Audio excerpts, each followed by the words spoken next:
Metropolitan Transportation Plan Forward 2045. Projects must be included in the TIP in order to receive federal funding. And this year's TIP encompasses federal fiscal years 2024 through 2027. So some of the key changes from last year's TIP include the removal of the Cherry Avenue extension projects. This was per request from the city of Ames. The project had $1.89 million in STBG funding allocated to it, but based on results from a traffic study that the city performed, they wish to have the project reevaluated in the MPO's next Metropolitan Transportation Plan update, which is about a year from now.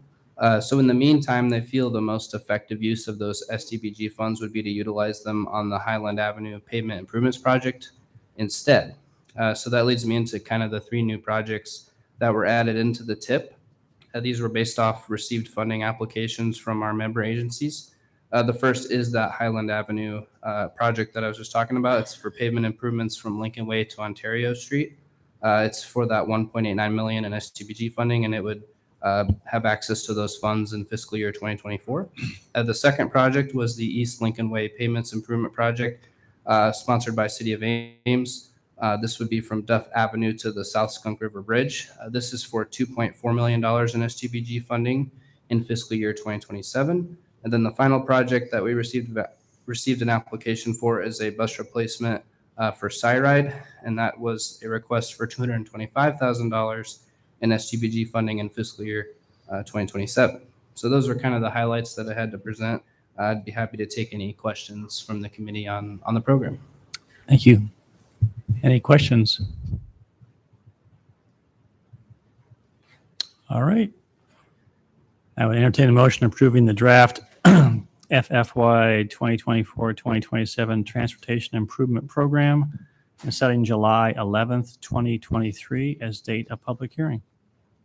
So moved. Moved by Ames City Council. Is there a second? Second. Second by Board Supervisors. Those in favor of the motion, please say aye. Aye. Any opposed or abstaining? Motion carried. All right. Item number 2.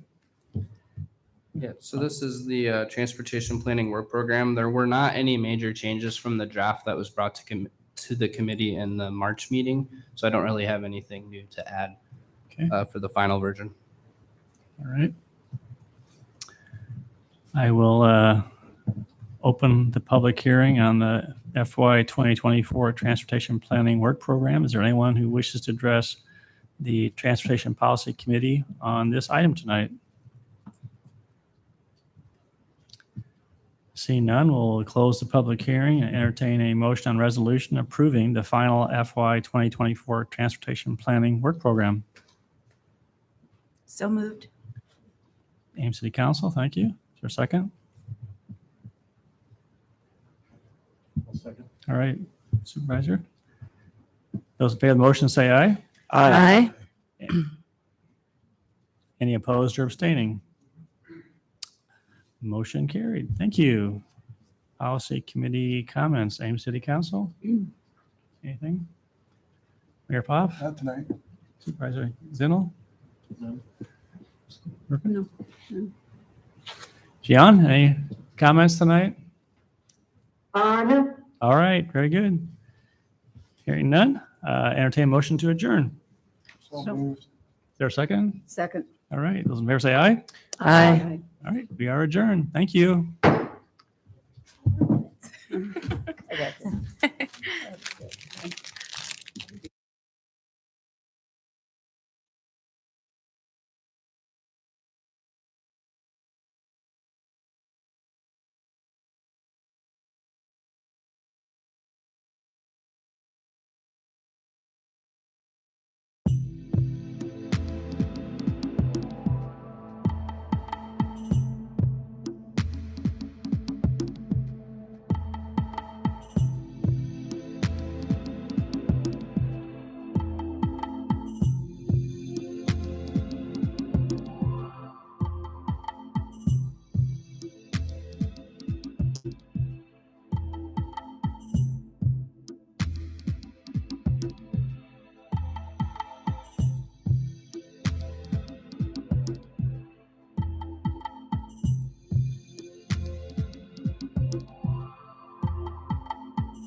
Good evening. I call a regular city council meeting for May 2030 to order. Council and those in attendance. We're going to start off tonight with a couple of proclamations, and then we'll move on into our consent agenda. So I invite Tracy to join me up here.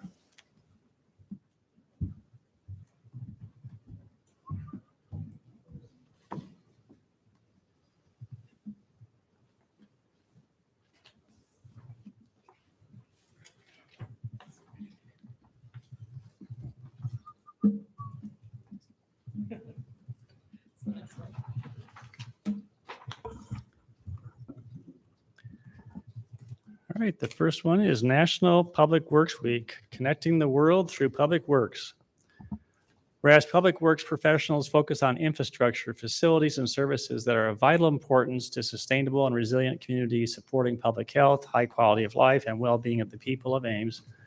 And whereas these infrastructure, facility, and services could not be provided without the dedicated efforts of public works professionals who are engineers, managers, and employees at all levels of government and the private sector who are responsible for rebuilding and disaster response, improving and protecting our nation's transportation, water supply, water treatment, stormwater, and solid waste systems, public buildings, and other structures and facilities essential for our citizens. And whereas it is in the public interest for citizens, civic leaders, and children in the United States of America to gain knowledge of and to maintain an ongoing interest in understanding of the importance of public works and public work programs in their respective communities. And whereas the year 2023 marks the 63rd annual National Public Works Week, connecting the world through public works, highlighting the positive impacts that collaboration between residents and public works employees can have on building stronger communities.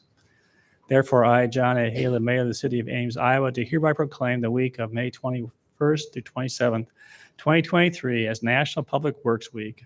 I urge all of our citizens to join with representatives of the American Public Works Association and government agencies in paying tribute to our public works professionals, engineers, managers, and employees, and to recognize the substantial contributions they make to protecting our national health, safety, and quality of life. Tracy, do you have a few comments you want to make? Or? Would like to thank the mayor and city council and city manager and everyone for their support throughout the years.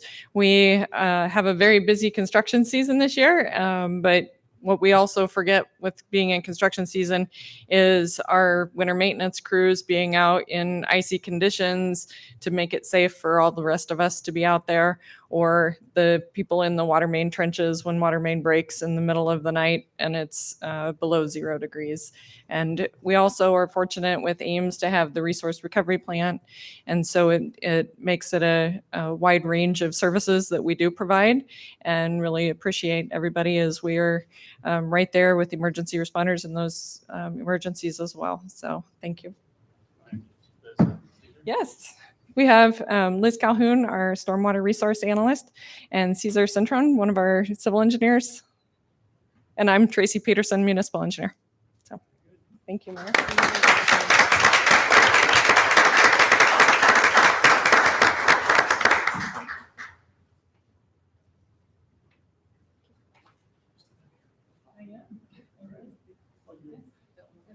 We have some other people coming up Okay, as well. sure.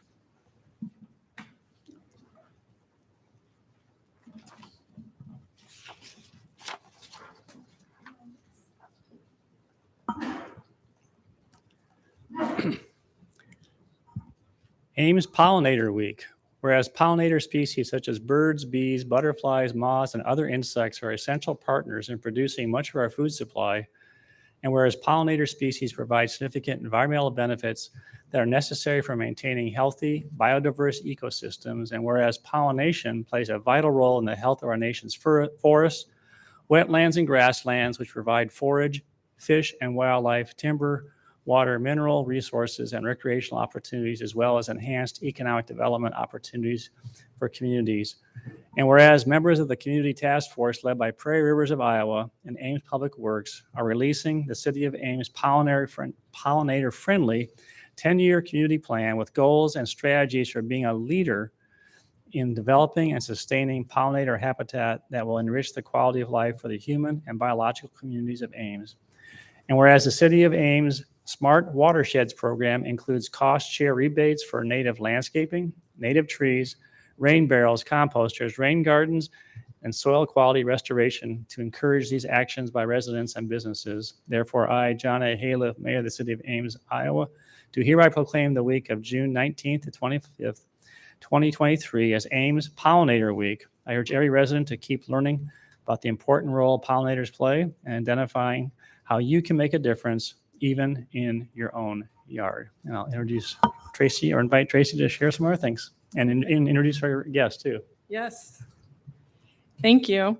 This came to be with a lot of input from our citizens over the years through our Smart Watersheds outreach. And then we also have ordinances that require native landscaping, and we wanted to support our citizens and our developers as they were continuing to move forward. So we had a nice task force made up of real estate agents, engineers, and landscape architects from engineering firms that work with developers. We had a lot of city staff, but also even Mary Greeley and other community members, real estate agents that were really interested in this and passionate about this. So Friends of Ada Hayden and Friends of Brookside Park were also part of the task force, and I learned a lot throughout this, and there's a lot more to do. But I want to introduce Jessica Butters. Is an amazing resource for pollinator information. I learned a lot about bees and from her over the years, and a great resource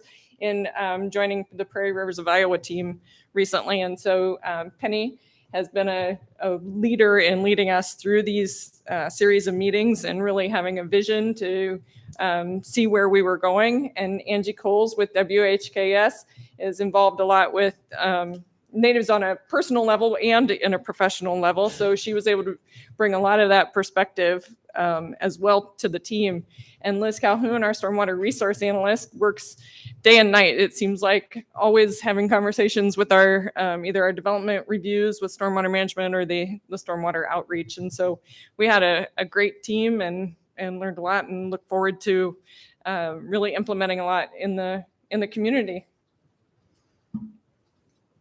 Thank you.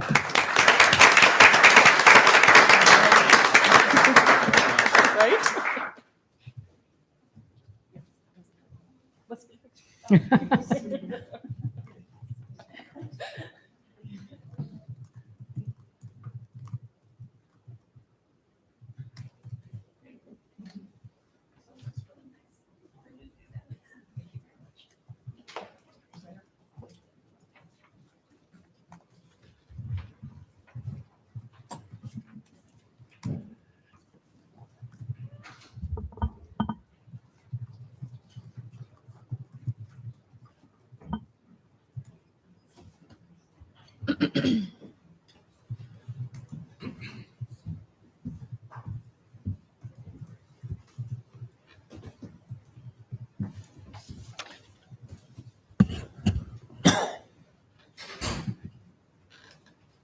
All right, we're going to move on to consent. Council, does anyone wish to pull any item from consent this evening? Mayor, I need to pull item 9. Okay. Anything else? Pull 6H. 6H. Yeah. Okay. Anything else? All right.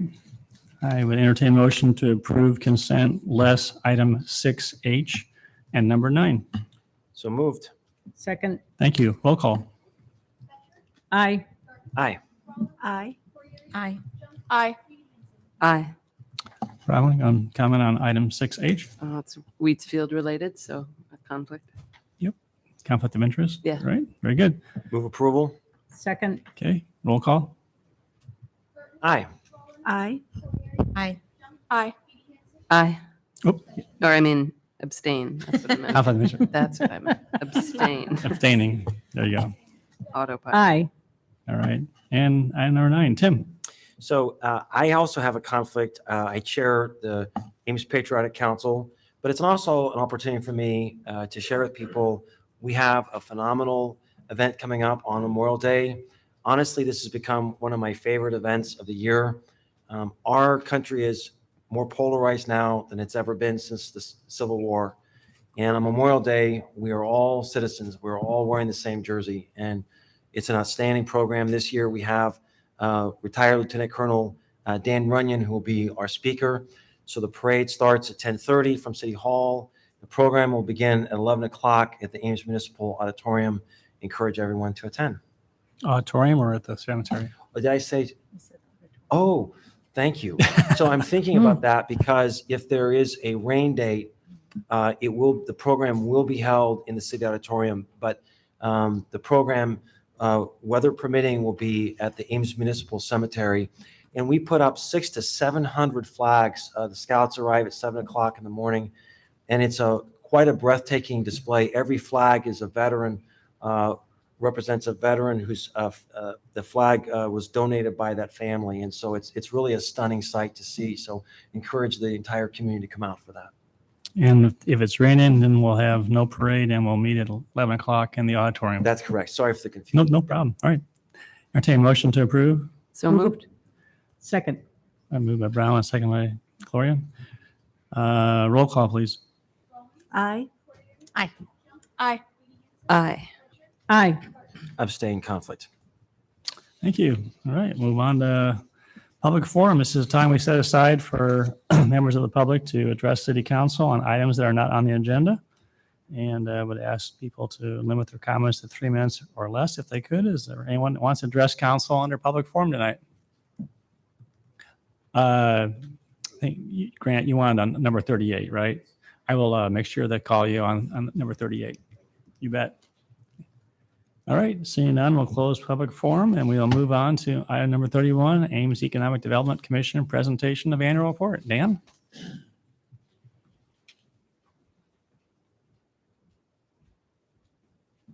Well, good evening, everybody. Mayor Halen, members of the city council, Steve. I always hand out some Thank you. things to distract you a little bit.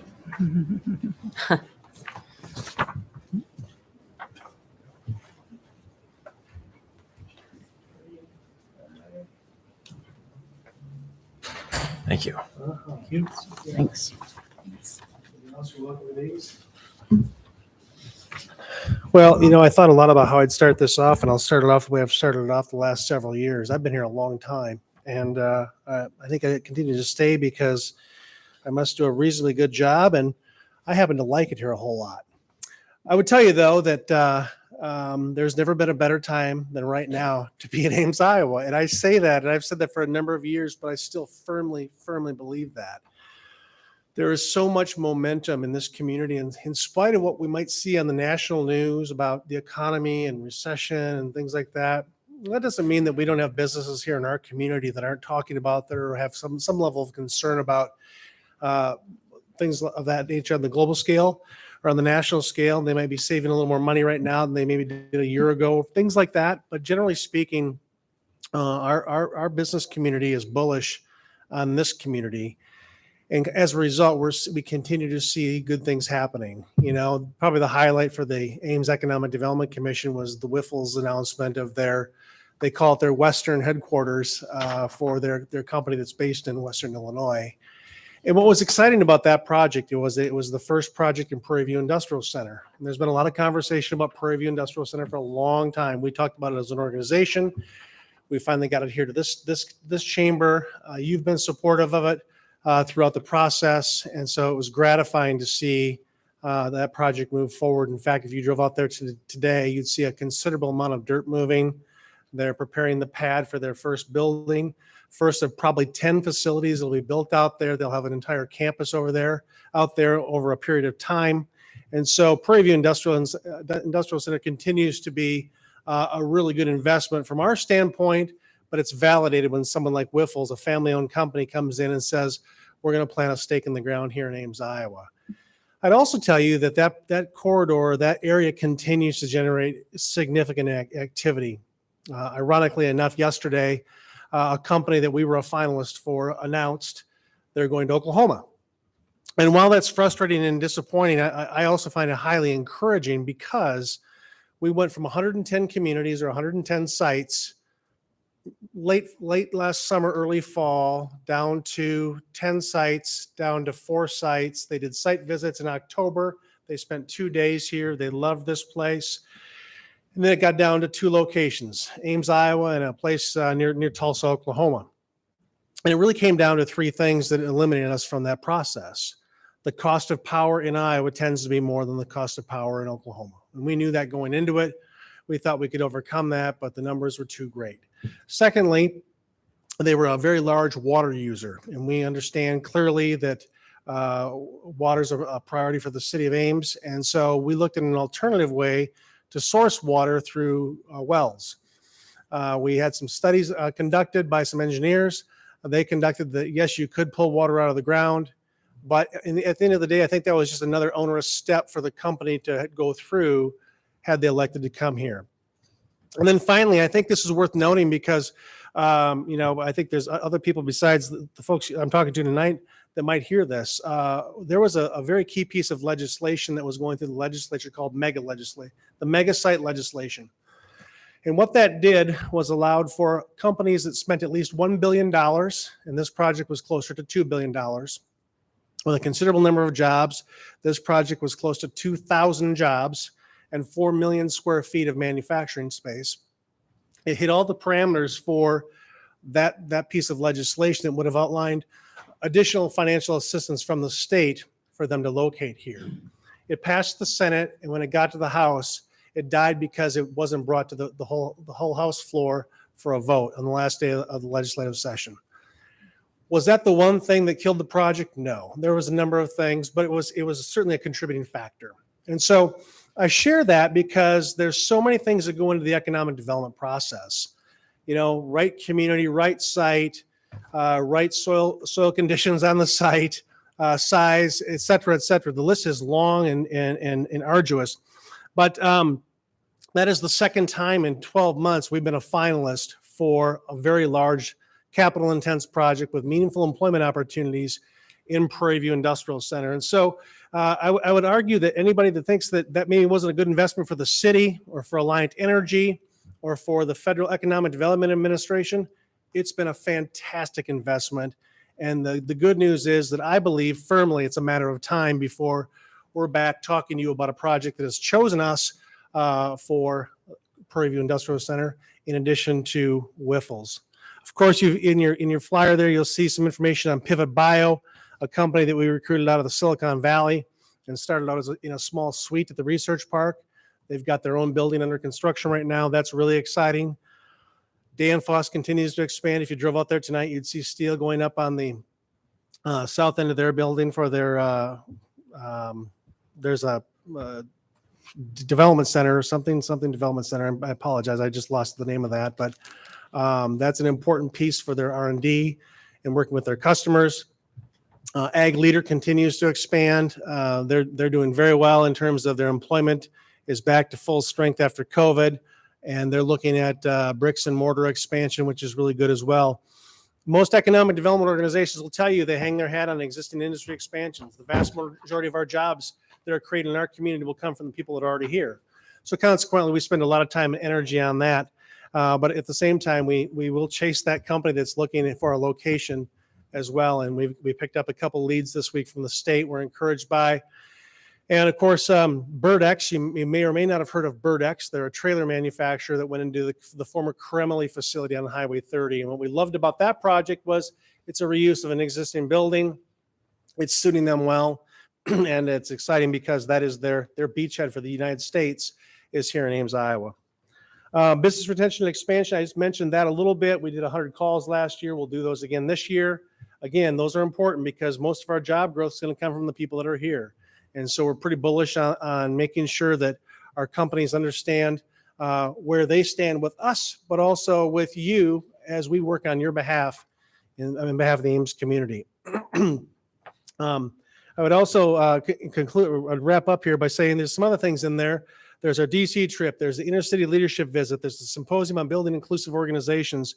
And those things, it gets a little gray. I mean, we've got an economic development contract and a workforce contract with you, but there's so many other things that they all tie together. If anybody thinks that economic development doesn't touch inclusive organizations or inner city leadership visits to get new ideas on the next best thing for our community, they're wrong. These things work so closely together. They're so closely aligned. I tell people that 25 years ago, economic development was chasing a business and helping them come to your community. And that's still true, but there's a community development factor that's woven into your program tonight, because it can't be mistaken that community development is probably almost more important today. As Debbie Durham, our state director, says, it may be more important today than the traditional sense of economic development. That's why we're plugged into so many things. That's why we underwrite and push for the growth of the farmers market, which is a really cool asset for our community, and a whole host of other things that, as we work for a greater good and a greater sense of community in a place where you can not only get a really good job, but you can live and have a really good life outside of work. That's really the goal of the Ames Economic Development Commission and the work we do at 304 Main Street. And so I would mention too that See Yourself in Ames kicks off tomorrow, this week. I know it's this week, and we're excited about that. We've got well over 100 interns from around the market that have signed up for that event. We think that's a great way to introduce to young people that if you want to stay, we can probably find you a meaningful employment opportunity, or you'll find it for yourself because you're a bright young person coming out of college at some point in time. What we want to do is introduce all the cool that's here, and so that we at least give them a chance to stay if they want to stay. And if they don't want to stay, we say, please come back at some point in your life, because we'll want you then too. But there's so much that goes into the day-to-day process of the economic development effort in this community, and we're grateful for the support and the partnership we have with you as a city council, Mayor Hala, and I was in Steve's office this morning along with Dylan Klein. We have a close relationship with Steve as well. And so I would continue to say that there's no better time than right now to be at Ames. We have great days ahead. We've got a lot of work to do, without question, but I would say that most of the work that we do, we get to do versus things we have to do. You know, there a lot of communities are faced with things they have to do, and they have to choose because we can't even think about expanding our research park or a Prairie View Industrial Center or working with that next business. And we've got those opportunities because this is a vibrant place where people want to be and businesses want to be. So I'll stop there. Yeah, I'm open to questions. Rachel, you're a great example of someone who stayed. So thanks for staying. I'll stop there. Maybe I would just offer, I have never been more convinced in my time on council the importance of economic development. We have to expand our tax base. And so the things that we do in our budget are going to be driven by our capacity. And so we appreciate the work you're doing to help us expand the tax base. And you mentioned the opportunities for people like Rachel. It's phenomenal if we could give people an opportunity who attend Iowa State an opportunity to stay in our community. We need that next generation here in the community. But I also wanted to take a moment and thank you personally, Dan, for your leadership on the fundraising you're doing and have done for the pool. This pool project, I don't think would go forward if it wasn't for your leadership. And I just want to make sure that we appropriately recognized you made a lot of asks. You spent a lot of time talking to people, encouraging them to dig deep and give sacrificially. And so we appreciate your leadership. That's a project that will outlive all of us, and appreciate your leadership in making that happen. Well, thank you. And Keith Abraham was showing me the pictures he's drawn of that facility tonight, and it's going to be spectacular. And you know, that goes back to community development. We need those types of assets in our community. We need dog parks, and we need really cool bike trails and parks, and the list goes on. And so I think we, as an organization, we clearly understand how important those things are too, in addition to the next Workiva or the next Chevron that comes to our community.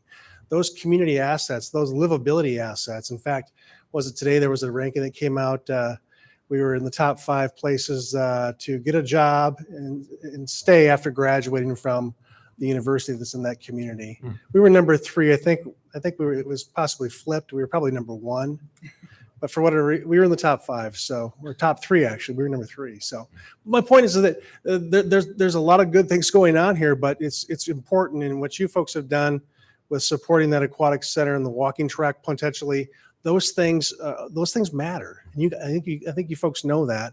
but certainly the business community does too, the way they invested in the project as well. And so I might get some credit for shaking people down for money, Tim, but in all candor, it was the people that really just said, yeah, this is a good idea for our community. This is important for our community. And so I'm equally grateful to them. Other questions? As echo what Tim had to say, Dan, just for your support. And also, you want to just comment on the symposium that's coming up November 1st. Appreciate again your leadership and the chamber really helping, keep that moving forward. You want to just touch on that? Just a little bit of I do. a little preview on that? Gladly. I don't know the specifics of our program, but this will be our 6th year. I think we even did one via Zoom during COVID. But we stole this idea. Best ideas are stolen. We stole this from Greenville, South Carolina's chamber. They did a similar program, and we modeled ours after that, with a lot of assistance from Dr. Reg Stewart, who was at Iowa State at the time, leading the diversity, equity, and inclusion program. But what we love about this program is that it's multifaceted, and I think our business community clearly understands how important being mindful of the spectrum of DEI is to our community. We want anybody who wants to live here or take a job here to come here and love it here, maybe like we do. And so we think that's a powerful way to bring more people to that symposium and educate people more broadly on the importance of inclusive organizations, whether that's City Hall or it's a private business, or it's United Way fundraiser, or the Chamber of Commerce. How do we become even more welcoming and more open so that people say, you know what, I think I can get a job there, but I think I want to live there too. And so it all fits into all the other things we're doing. It's an important cog. It's an important piece. And what I love about the symposium is that while the Ames Chamber of Commerce or any Chamber of Commerce anywhere probably will never be the point organization on DEI efforts in a community, we certainly should be at the table, because if we're not, we're conspicuously absent. But what I really enjoy is that the City of Ames and Iowa State University walk lockstep on that. And we talk a lot about town and gown, positive town and gown relationships, which I think does exist here in a very positive way, but that fortifies it. And so we love that program. It's been successful. We expect it to be successful again this year. We'll promote it widely, and we're looking forward to a great day. I think it's November 1st. Yeah, I was just going to say, I'm just stealing a reading from your brochure. November 1st is correct. So, Oh, I should also mention that the program says May 9th, and I'd like to tell you that I was so excited to get here that I planned to come 2 weeks early, but I think I told Eric when he designed this for us that I was going to be here May 9th, and Susan told me, no, come 2 weeks later. on the back of your folder shows new jobs by industry, and it shows almost 3,000 new jobs, I believe, in manufacturing. Can you just share with the council and others where, like, who all is expanding to have that kind of a, that's amazing. So that would be across the 2-county area, the Ames metropolitan statistical area. And Got so it. you've seen considerable job growth at Burke, Fairways Distribution Center. That might be categorized as distribution. But we've seen considerable growth in manufacturing at Danfoss, BASF, Color Biotics, and so we've got I've got a meeting tomorrow morning with a company that is looking at a very sizable expansion too, which would fall into that category as well.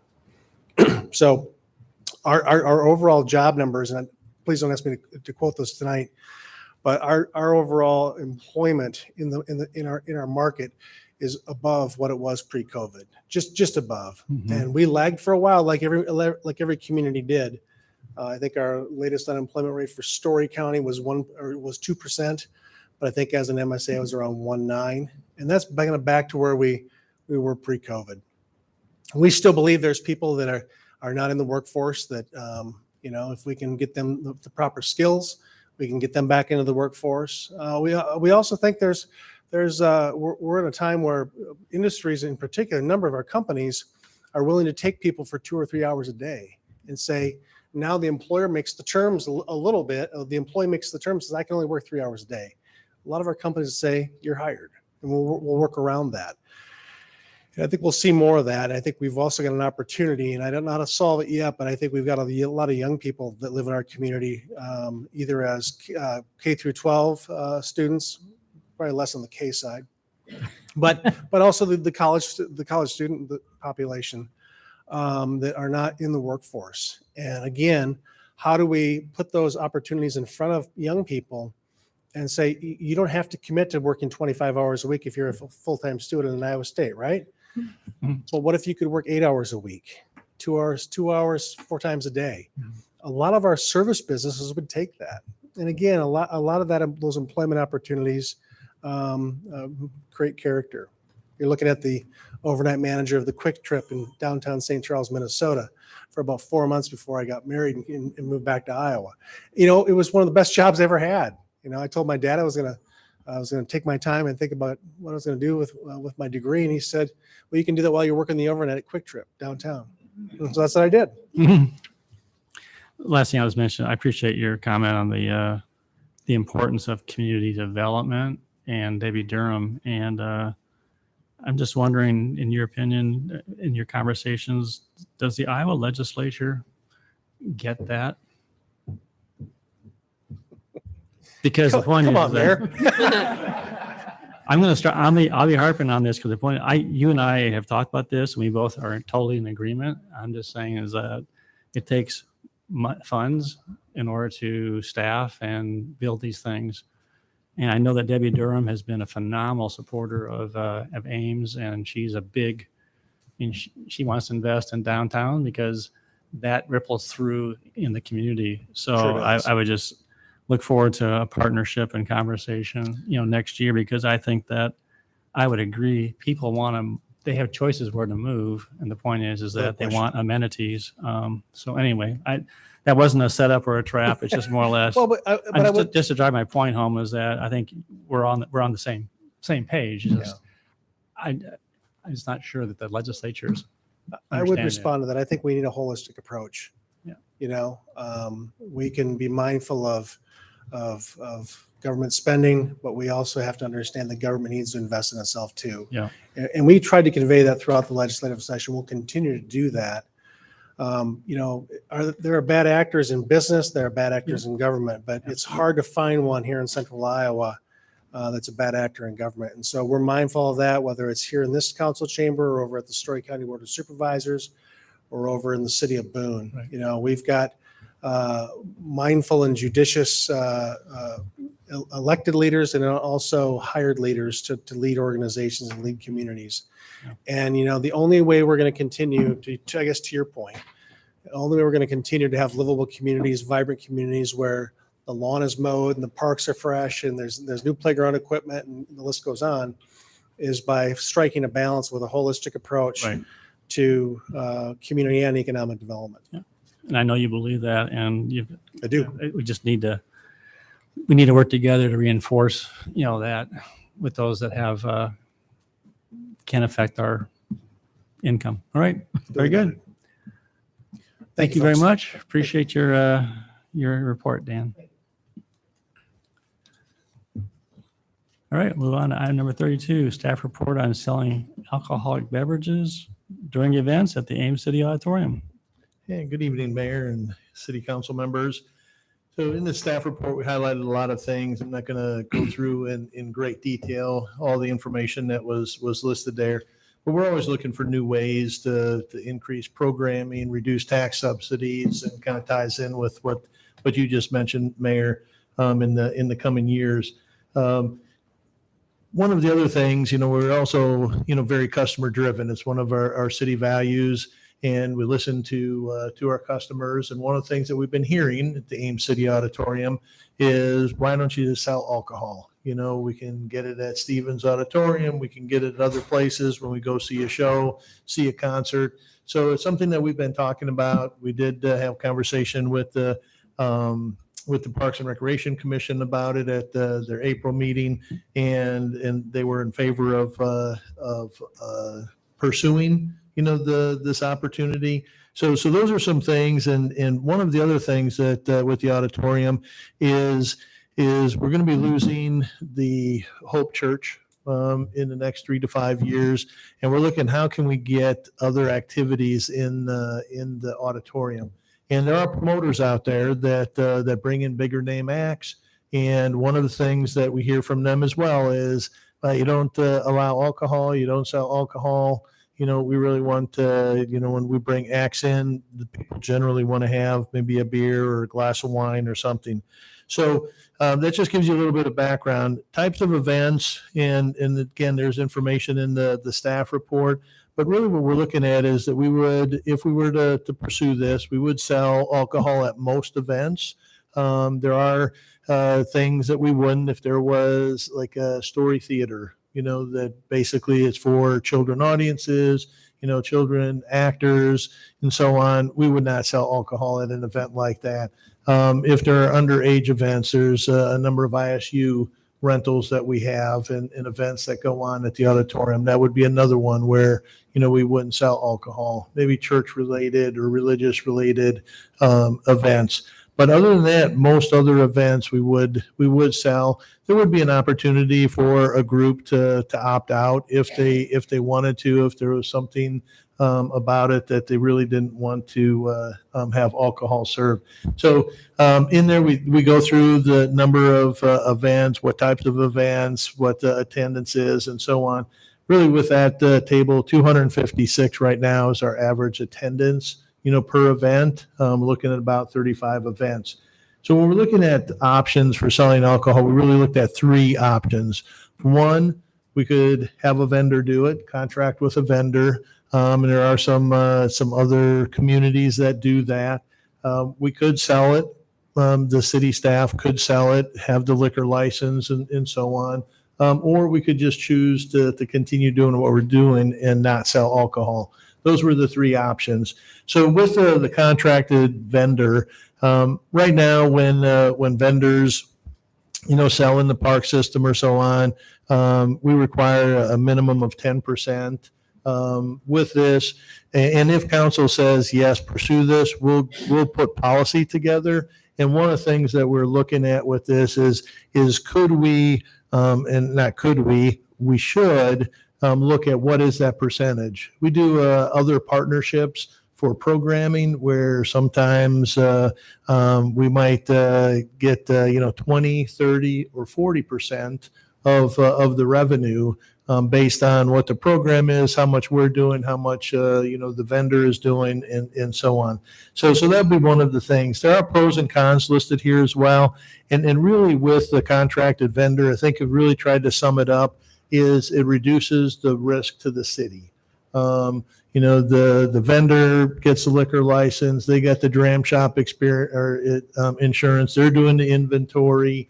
They're having to store all the materials and everything. They're getting the staff. So that's really, if I had to sum it up, reduces city risk if we do the contracted, vendor. There are in for these tables that show, potential revenue, so on. Right now, it's just showing, 10%. That could be 20%. It could be 30%. Could be a different number, but showing that $6 per drink, again, that could be different. It could be $7, it could be $8, depending on what it is. But it just gives you an idea. I'm not going to go through all those numbers, but it gives you an idea based on, do we sell average a quarter of a drink per person, a half of a drink, 1 drink per person in attendance, and so on. The other part of it, or the second option, was alcohol sales by city staff. Now, we do this at Homewood. We do sell the alcohol. It's a little different environment. It's not high pace or fast pace. It's not everybody coming in for a 2-hour show and wanting to maybe get a drink all at once. It's people coming in every 10 minutes to golf and maybe, buying a beer to take them out with them on the course and so on. So we do have experience with that. But with this, in this case, it's a little different also. It's dark in the auditorium for most things. We really have to make sure that people aren't passing it on to a minor and so on and everything. But with this one, with this option, sum it up, pros and cons, city assumes more risk. So, so with that one, and again, now the opportunity for bringing in, more net revenue is greater in this, but again, the risk is greater in this option as well. And then the last option would be just to not sell, alcohol. Now, I mentioned already, Parks and Recreation Commission had conversation. They're in favor. They did recommend choosing the option that minimizes the city risk and felt that starting off, go with the contracted vendor.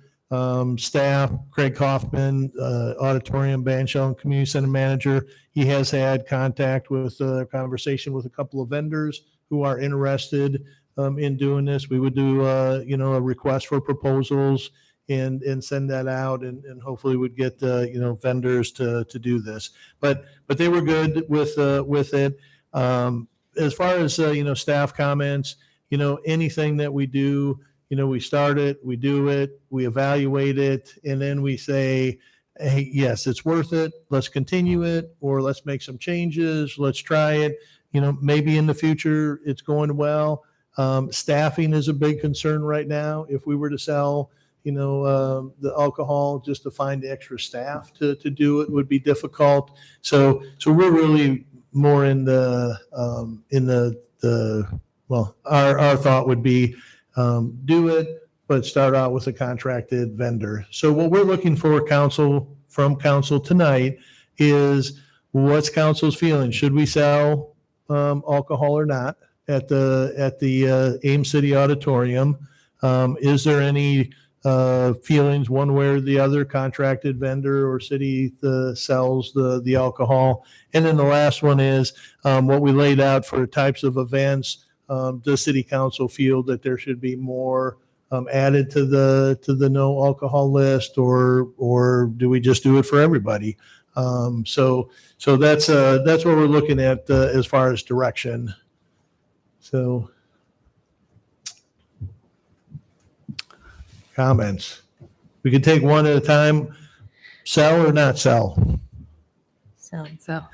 I have, and I'm supportive of that. I have one question for Mark, if I could. Make it a really difficult one. Yeah? I don't know if this will be difficult. I just think it'd be helpful.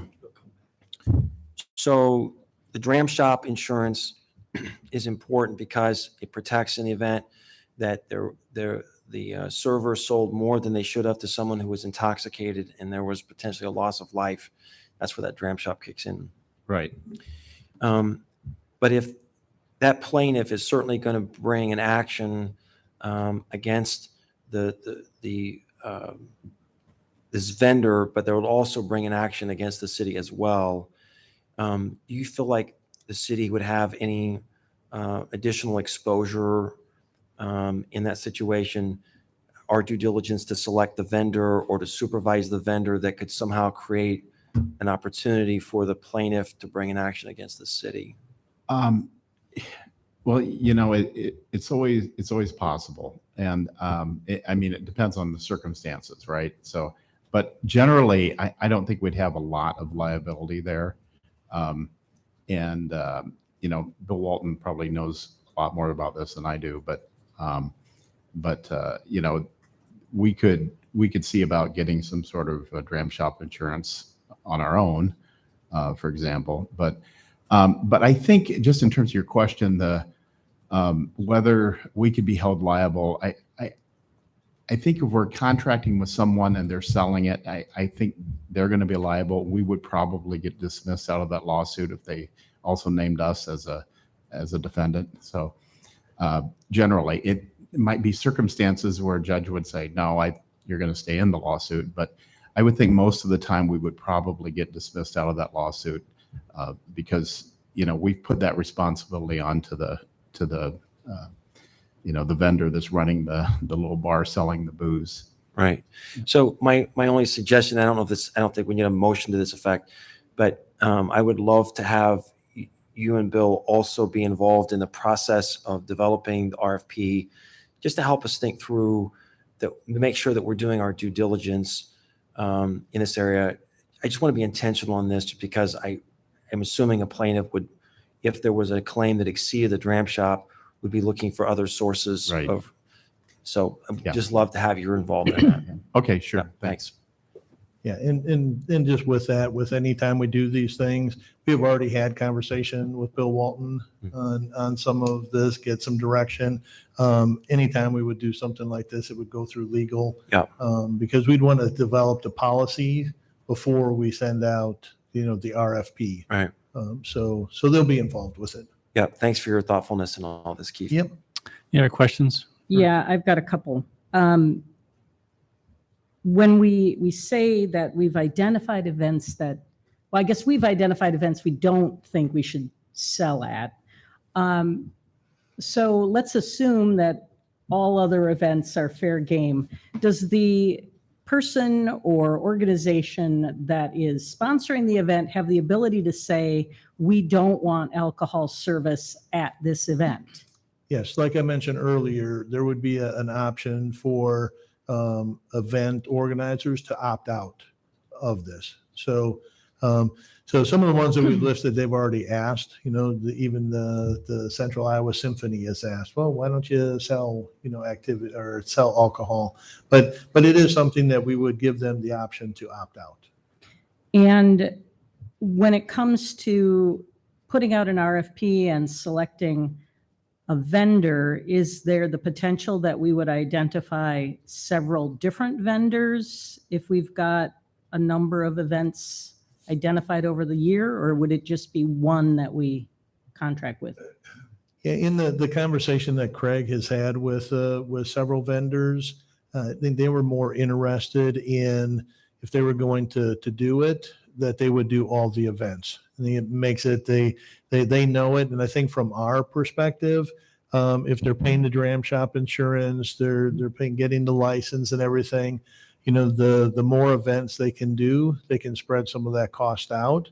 So if they're only coming in for maybe a couple of events, it doesn't make it as worthwhile, for them. So, but now may we find, that situation we have done in the park system in the past, where we have had vendors and we have selected vendors to, let's say, food trucks or something along those lines. And at times, like, okay, here's the preferred vendors, but if they can't do an evening, we will go to another vendor and say, hey, would you want to do this? So that's something that we'll need to work out. But right now we're thinking select one vendor, they would do all events. And my final question is there potential for us to expand city events, for example, adding bingo or trivia nights to play into the new license that we're getting to support our low-level gambling, to support those scholarships for Parks and Rec? Yeah, so yeah, with the gambling license and bingo might be a separate license, that you need a separate license, but some events we could do, say like I believe we could do a trivia night, we could do, cards, we could do some other types of activities. And that's a conversation that we would have, not necessarily at the auditorium, but we would have it with Homewood, staff, and maybe do some of those types of events there. Again, there we do have the liquor license, and then we can pair that with some other activities. Because like right now, when we have cribbage league or euchre league, when I've played out there, there are not many, but we have a staff person on hand, and there have been people that come up, grab a beer, grab a bottle of wine, and drink that while they're playing. But it's not a major focus for those activities. Thank you. Other questions? All right, open up public input. Is there anyone that wants to address council on this topic tonight? Seeing none, we'll close public comment. So I think the first question that staff has asked, should sell or not sell alcohol at events in the city auditorium? You're limiting strictly to beer and wine, aren't you? Yes. I would, beer and wine, and we will have other concessions. That was a comment that one of the commissioners asked. Go ahead. Do you want this in the form of a Yes, motion? please. Mhm. I would move that we direct staff to proceed with the concept of selling alcohol at the city auditorium. Second. Moved and seconded. Any discussion? Those in favor of the motion say aye. Aye. Any opposed or abstaining? All right. And the second question is if it's sales are permitted, contract with a vendor or sold by city staff. I would move we contract with a vendor. Second. Discussion? Those in favor say aye. Aye. Any opposed? Motion carried. And then they also ask what types of events should include alcohol service. And maybe without going into great detail, you listed in their staff report some of the events. Is there something that people would feel not appropriate or would like to add? I move that we give staff empower staff to make that decision. Second. Move second. All right. Any discussion? Those in favor of the motion say aye. Aye. Any opposed? Motion carried. All All right. Thank We'll you. Move on to item number 33, demolishing buildings on the Sands McDormand property once owned by the city. Yeah. So again, there's information in the council action form. So right now with the Sands McDormand property, and we're looking to make close on this property in July right now. And Will mentioned that we've already have the REAP grant, and it looks like for 200,000. Looks like we'll also get a land and water conservation fund grant for 175,000 that will go to the purchase of this property. So that's exciting news. So with this, you can see on the property there are 5 buildings, and I'll go through, but you can kind of see where the location is.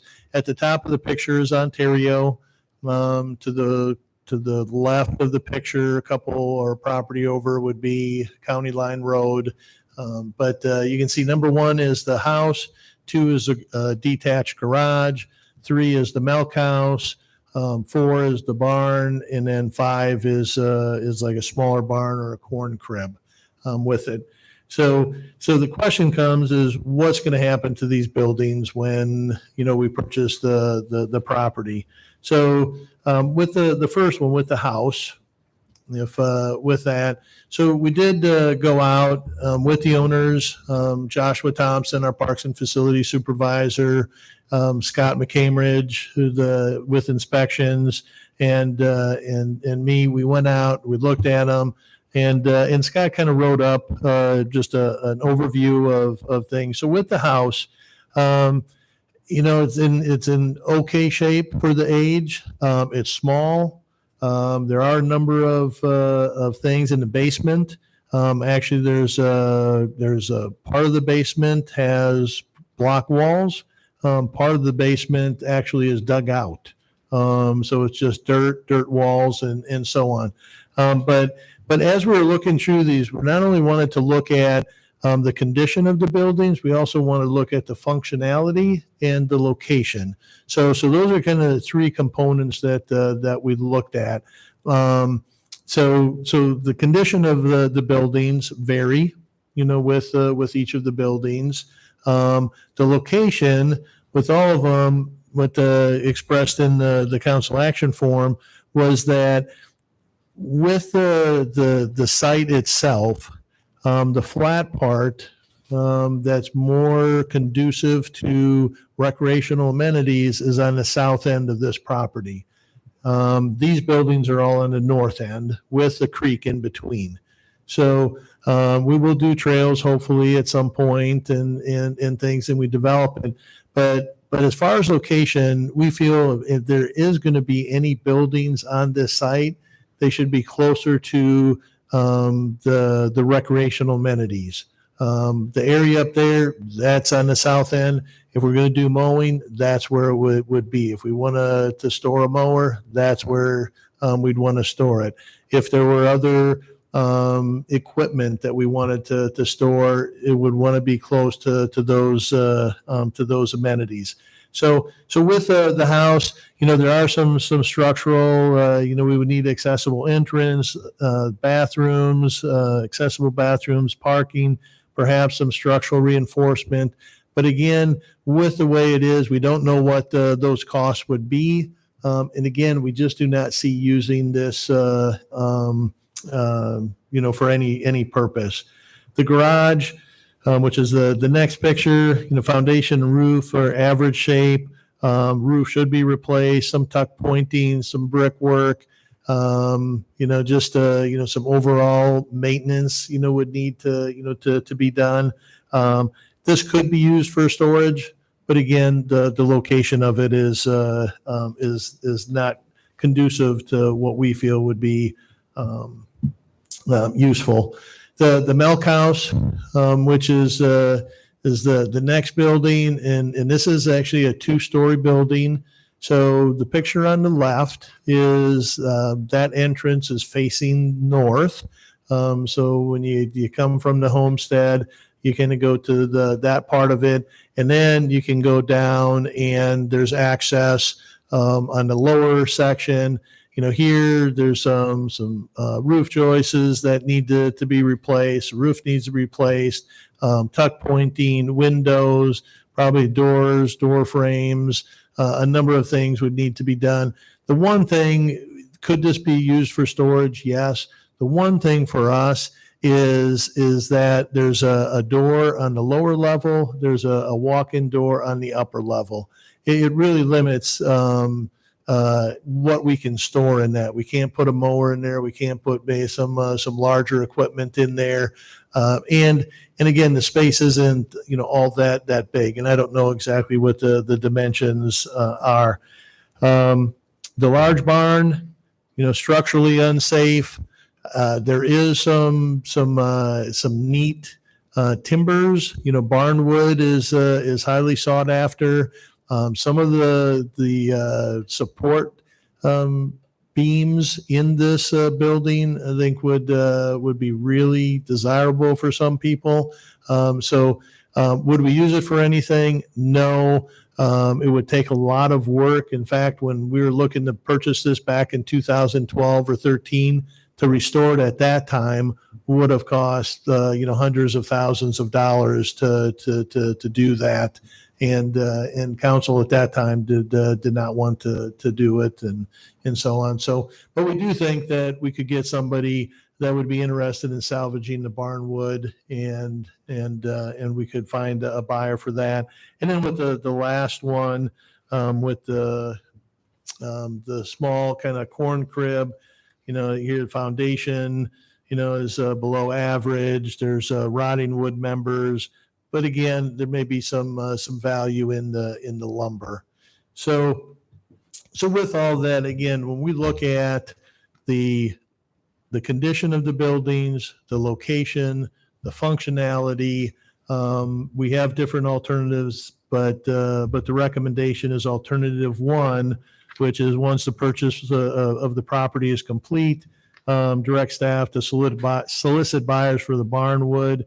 But then demolish the remaining buildings. So Thank you. All right, questions? Any questions? It's not a question so much as I'm with you on the barn and the corn crib, and even in the house and the garage. But that Milk House is a cool looking building, and I feel really bad demolishing, of all of them, that one. I think it could look neat, right? So it would look neat, but then also I just feel like maybe that we could find a use for it we're not thinking of. I don't know if there's any historic value in it or not, but I really like that. That building of all of them spoke to me. The rest, I don't know. I was curious if you have any thoughts on it's like how old of a building it is, if there's any historic like story that could be told, not like value monetarily, but Right. So, I don't know the exact age. I think the farm has been, it's been a farm for 100 years, roughly. And how long that building has been there, not exactly sure. So could there be other uses? You know, I think just with you asking the question, you know, could it could you leave it more open? One of the things that in some of these types of situations, you know, could it be an open where people could walk in, you take the doors off, and you have maybe some displays, you have some signage, you have something that maybe This is talks what about the yeah. farm, Yeah. and maybe the importance of the farm. So just listening to you, is that a possibility? Yes, but it's not something that we have, you know, really spent any time discussing. Yeah, I mean, I guess that's sort of what I had in mind, is something like a demonstration of, you know, maybe what the history of the property is. So like the farm that was there, but also like, this is what an old milk house, equipment you'd see. I don't know, you Mhm. know, that kind of thing.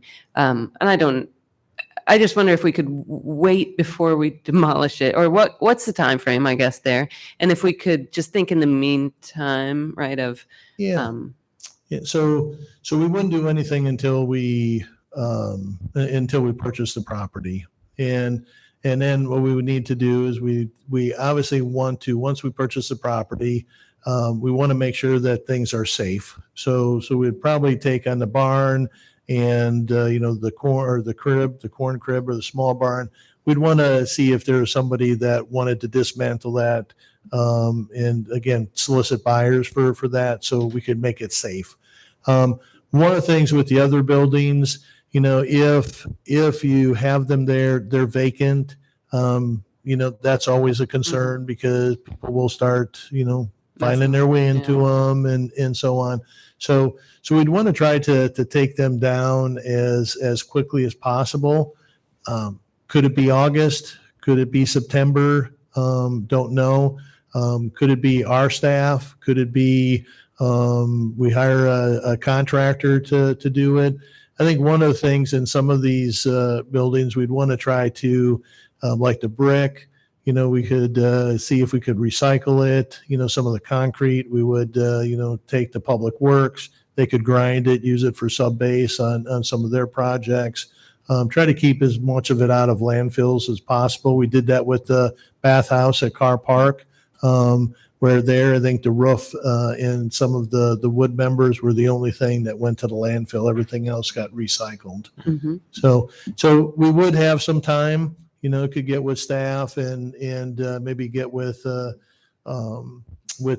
owners and see if there is, you know, some unique history, see if they have any other information that would help us. But And maybe we could, just a thought, but we could move to proceed with all the others with the exception of the milk house while we do a little more research, if that. Okay. I don't know if that. Other comments? I personally, I have some concerns after our discussion last week about how much goes to the landfill from demolition debris. And so in looking at these buildings, I'm thinking, do we have to demolish? And I know you've said we're going to recycle, but do we need to demolish this building and the garage and the house? Might there be someone interested in purchasing the house and moving it? Given the cost of building new houses these days, you may actually find it's cheaper to move that building somewhere else. And I'd hate to see us not offer that as an option if the house is in reasonable condition. I don't have a problem with dismantling the barn and the corn crib and selling that.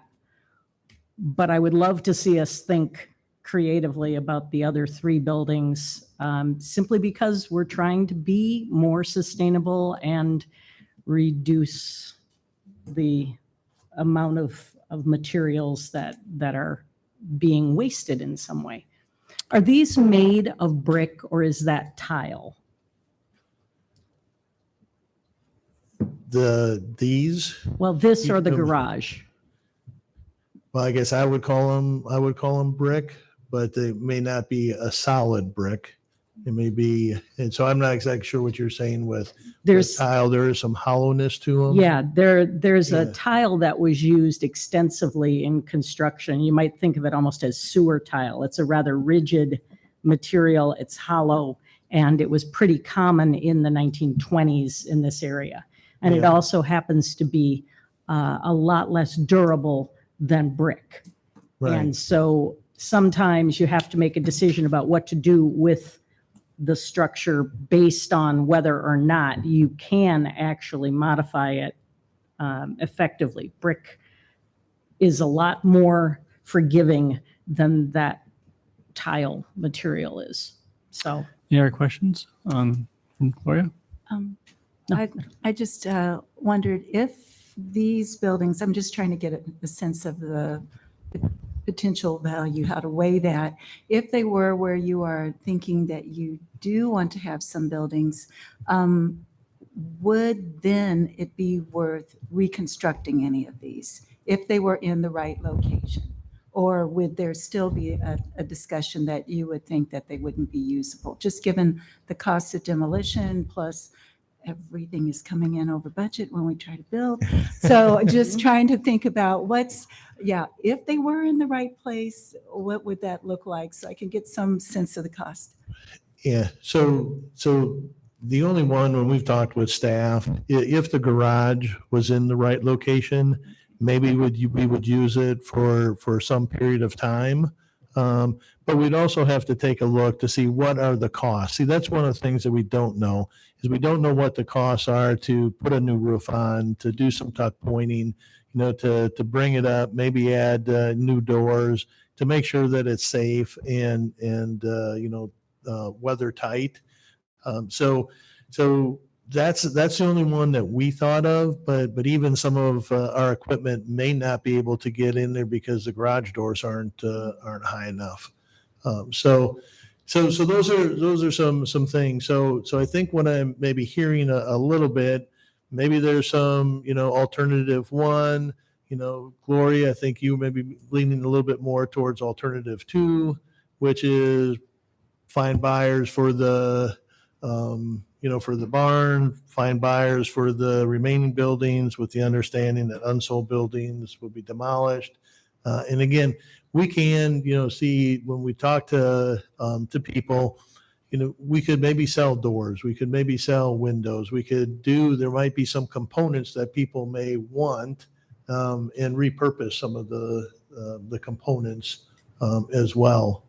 So, Yeah, it'd just be helpful to get direction from council. Is there a motion then? I'd move alternative one with the exception of the milk house, which I would like to have another chance to discuss at a later date. Is there a second? Motion died for lack of a second. Is there another motion? I would move alternative 2. Is there a second? Is there a second? Is there any modifications of that or not?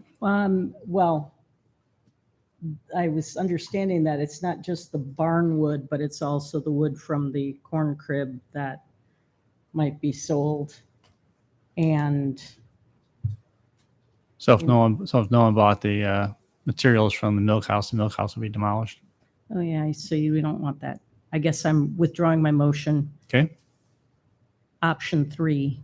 I move option 3 with the B being focused on keep the milk house and explore the garage for storage. I'll second that.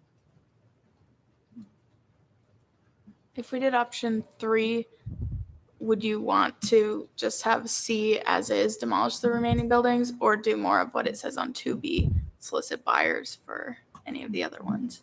Yeah, I actually like B on that. So this is a You can make your melange. you can create your own. Why don't you just withdraw your motion? And I'll then, withdraw my motion. we had 15 options on there and Steve told me to pare it down. yeah. You can create your own. Okay, so I would move that once the purchase of the property is complete, we direct staff to solicit buyers for the barn wood and the wood from the corn crib, Mhm.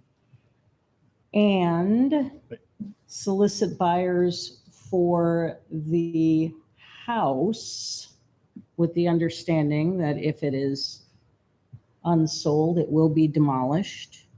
Just two.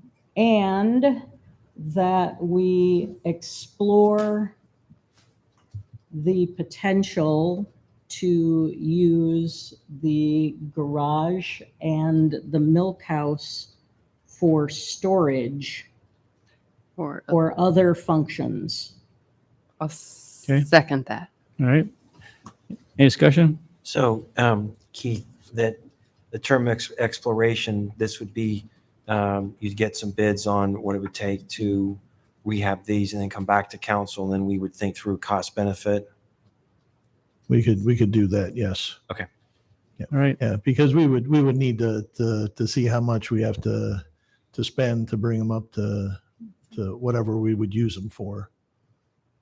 And again, it's one of those things, if you put the first map back up, please.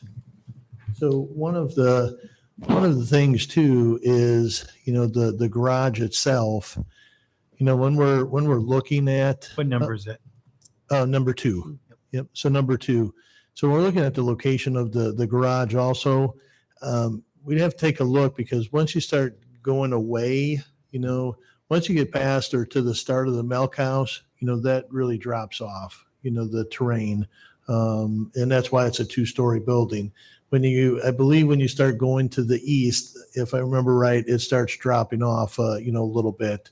So if we're going to up here on this end, if we're going to potentially put a parking lot, maybe a restroom, maybe a shelter, something, we're going to be limited potentially with location until we really get somebody to help us that does this all the time, and get somebody to help us with a site plan.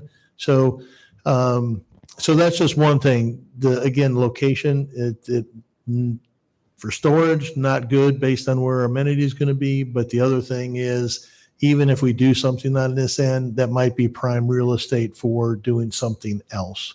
But again, we don't know until we engage the public and start finding out what the community's vision is for this community park. We do not, besides the barn at Moore Memorial Park, we do not have another community park that has storage. Most of the time, everything's at our maintenance facility. Now, this is further out west. Would it make more sense to drive out here with a pickup, grab a mower out of a building, and then mow everything on the west end? Maybe. So this is just, but we don't know what the cost is. We'll have to figure that out and see if it, then, like you said, cost benefit. Any further questions? I mean, this is something that everyone's facing all over the Midwest. We have older outbuildings that are going to be super expensive to rehab. I don't think it hurts to have staff do a little recon to figure out what those costs would be. But I think we should be prepared philosophically. If the numbers are crazy, then we need to make good decisions on that. But I'm fine with supporting, Okay. taking a look at it. Roll call. Aye. Aye. Aye. Aye. Aye. Aye. Thank you. All right. Thanks, All Keith. right, thank you. All right, moving on. Item number 34, amended master plan for 798 North 500th, North Sunset Ridge.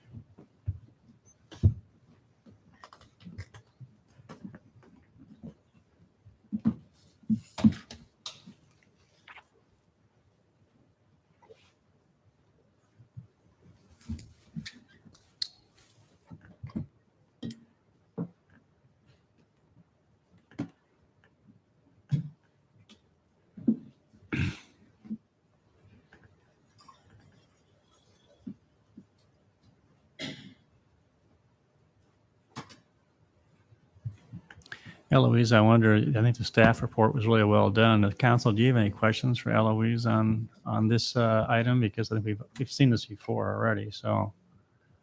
Right. Not that unless you want to spend some, time talking No, about it. it's a rerun of what you saw in February. Okay. Do you want to highlight anything that's changed? I mean, the Well, the big, main difference is it expands the unit count and it allows flexibility to include some single-family attached units. And that flexibility was not in the existing master plan. Okay. And it impacts about 2.5 acres of the total acreage. and that's illustrated on the amended master plan. Correct. Questions for Eloise? All right, we'll open up public comment. Is there anyone that wants to address council on this topic tonight? Hearing none, we'll close public comment. Entertain a motion on resolution approving Third Amendment to contract rezoning agreement. So moved. Second. Thank you. Roll call. Aye. Aye. Aye. Aye. Aye. Thank you. All right, move on to item 35, staff report on parking standards for retail. Good evening, Council. At your last meeting, you referred a request from the Overflow Thrift Store to consider amending our parking standards to facilitate a project where they'd like to build a new store.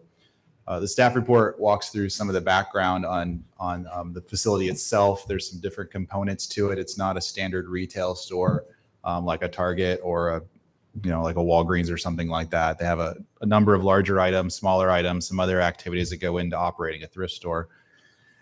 Because of that, though, we only have really one definition for retail, so we have to apply our standard retail rate to that project.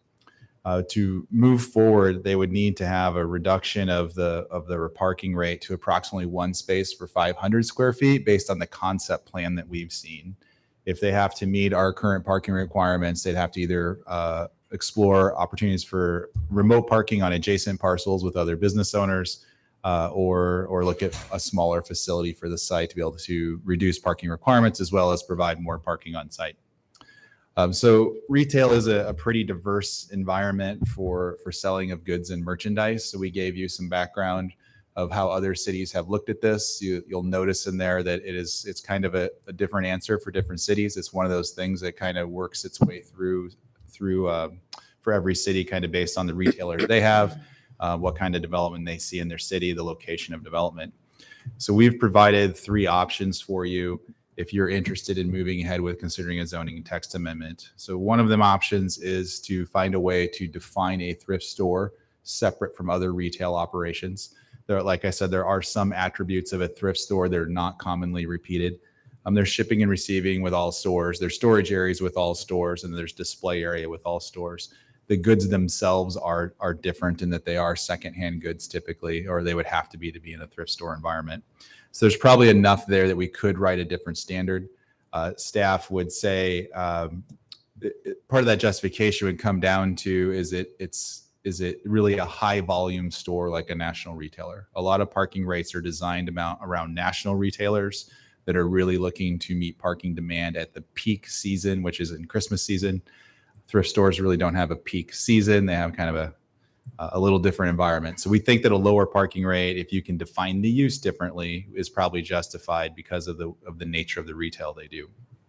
Now, there's another approach that you could look at, which is to reduce parking for all retail uses. Again, we gave you some examples. There's quite a range in how people look at it. Some have more onerous requirements. Some have less restrictive requirements than us. We're kind of in the middle, I would say, for what we have. Again, I think one of the key things with the 1 per 500 or the 2 spaces per 1,000 ratio is as often as we can match it up to other uses, it's better for the long-term flexibility for that building. In planning, we would really like to have a building that can be reused for more than one use. The more narrow you define something, the harder it is to reuse when that building moves on. So the 1 per 500 does match our display store standard and our wholesale trade standard. So that does kind of start to work into a kind of a common grouping of uses. It gives a little more range in the HOC zoning district anyways for uses.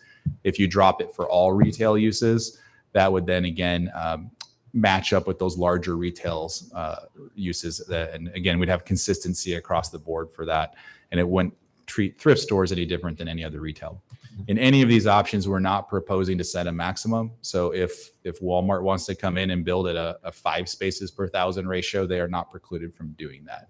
This would really affect the smaller, in my opinion, it's going to affect the smaller operations that are more local type retail, or it would be the larger display stores like a Lowe's, a Menards, a Tyson's, those kinds of uses that don't, even though they have a large amount of square footage, they don't really have a correlation in parking demand. So those are kind of the edges of the retail that I think this kind of change in option 2 would work for.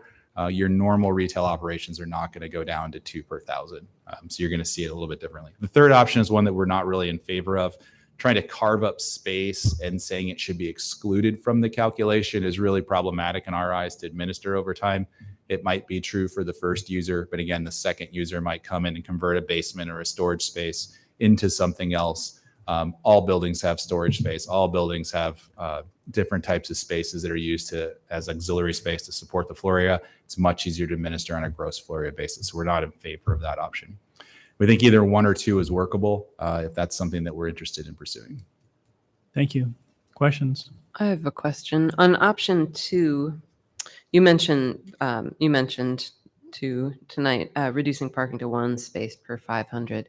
What are your thoughts on that versus no minimum at all? At some point, it doesn't need to be a minimum. The 1 per 500, again, it's pretty lax in terms of an expectation. There's a little bit of parking required. Once you go down, I would say once you go below 1 per 500 and you're talking about a retail use, which typically has a little bit of activity and a need for parking, you're starting to not really have a standard anymore. Like if you went to 1 per 1,000, sure, that's really not a meaningful standard at all. Yeah.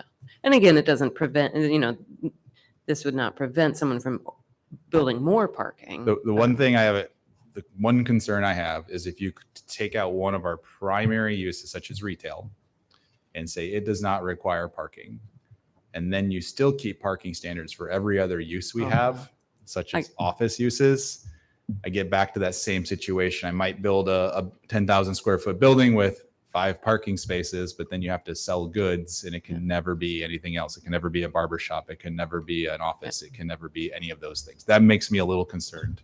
No, I hear you. I'd get rid of parking minimums across the board, but I don't know if I can talk these guys into it all at once. No.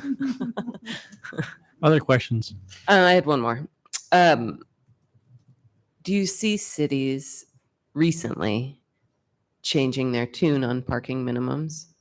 I think we have. Since I've been here, the amount of parking reductions that we have processed is pretty astounding. You did one large one right before I got here, and I've been here almost 10 years, and we've repeatedly started to just chip away at those parking requirements and lowering them. So I think cities understand that the one size fits all model doesn't really fit all sizes very well, especially in a town like Ames that has a pretty diverse retail environment. It's not all national chain stores. It's not all strip malls that we're talking about. I think it's a tough one to crack, especially with the evolution of retail in terms of how many people are really going out to a store versus delivery. So it's in flux, I think, in the planning profession, trying to understand those trends. I think a lot of people have reduced it. It's not uncommon. We've been doing it. Thank you. Other questions? I think you've done a masterful job of explaining the benefits of option 2. I like the flexibility. I'm not super excited about tailoring this just for thrift stores for the reasons you've articulated. I think you've done a good job explaining 2. Okay. All right. Entertain a motion. Option 2. Is there a second? I'll second. Discussion? Do you mean with option 2, Tim, the reduction to 1 space per 500 that the staff recommend? Correct. Okay.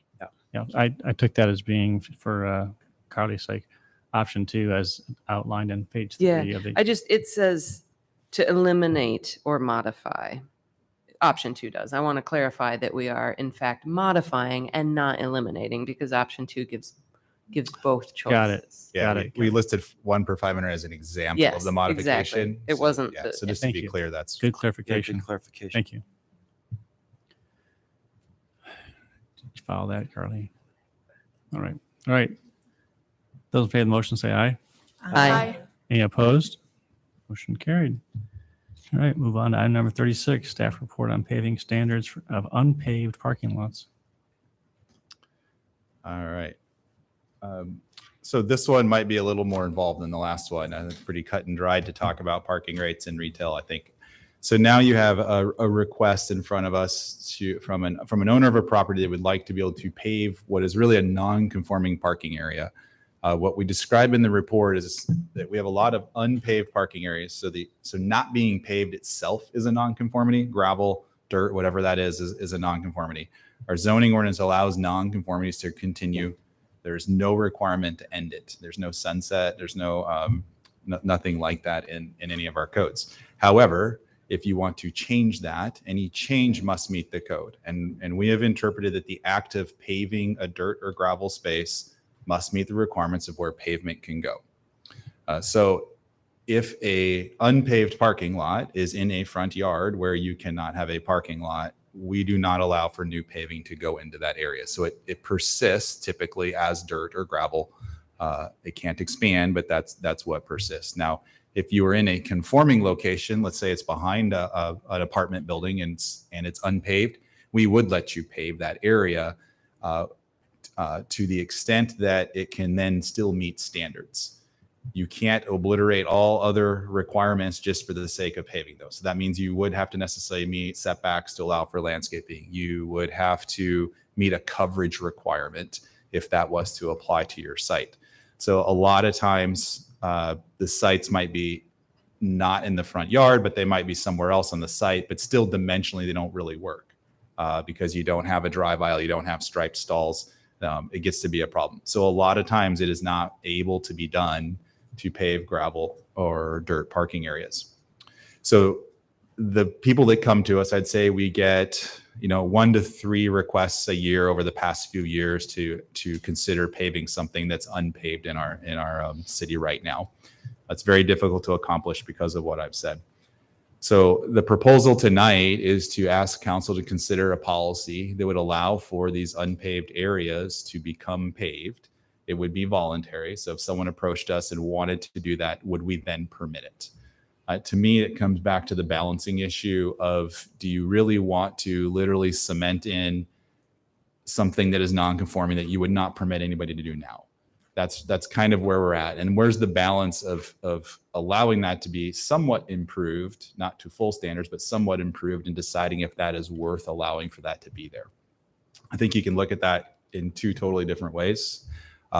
If you see a site that is likely to redevelop or highly desire to redevelop, my position is I really don't want to see additional investment in that non-conforming use or that non-conforming feature on the site.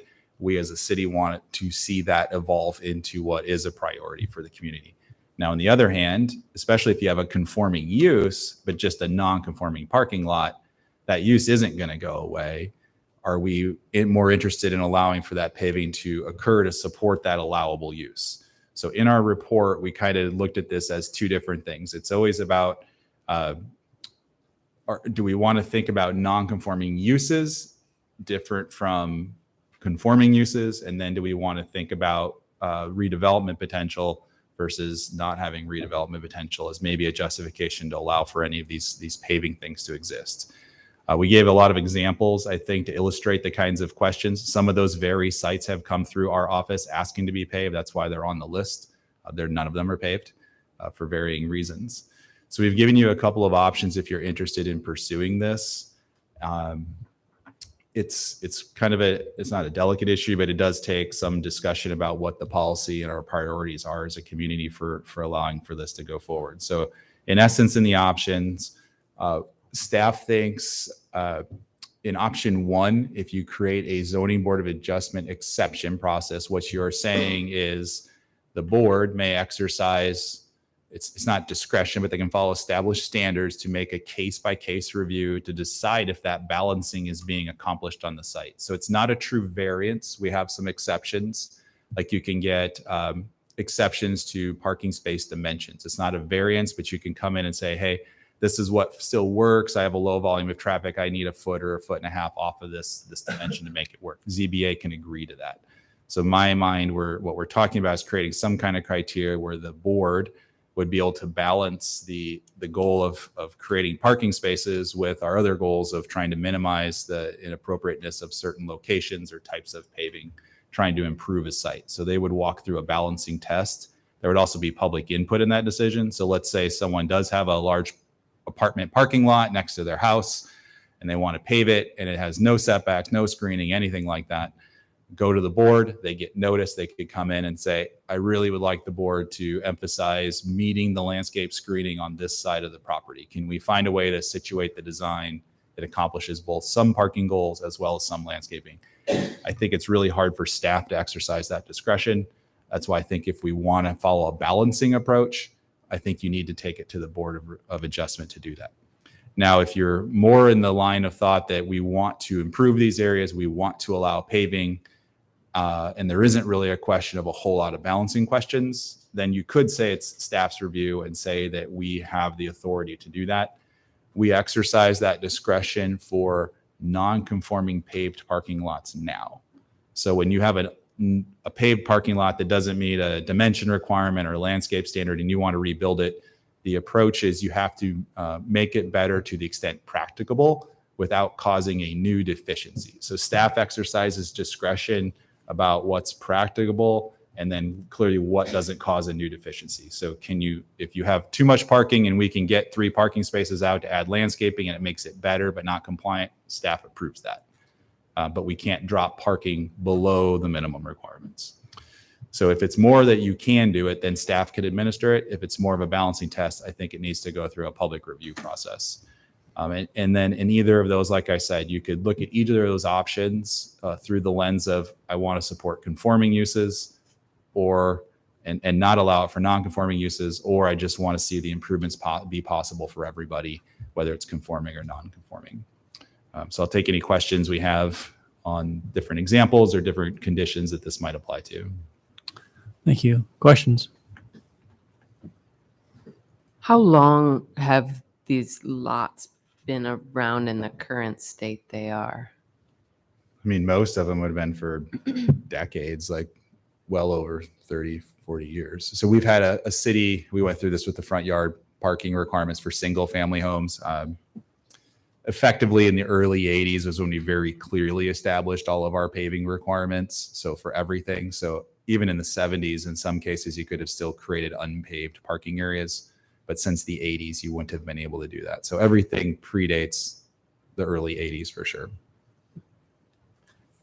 My hesitancy with a ZBA process is that it'd be very difficult to create, in my opinion, standards that would be meaningful to apply on a consistent basis. And so depending on who happens to be on the ZBA, there may be more flexibility, less flexibility.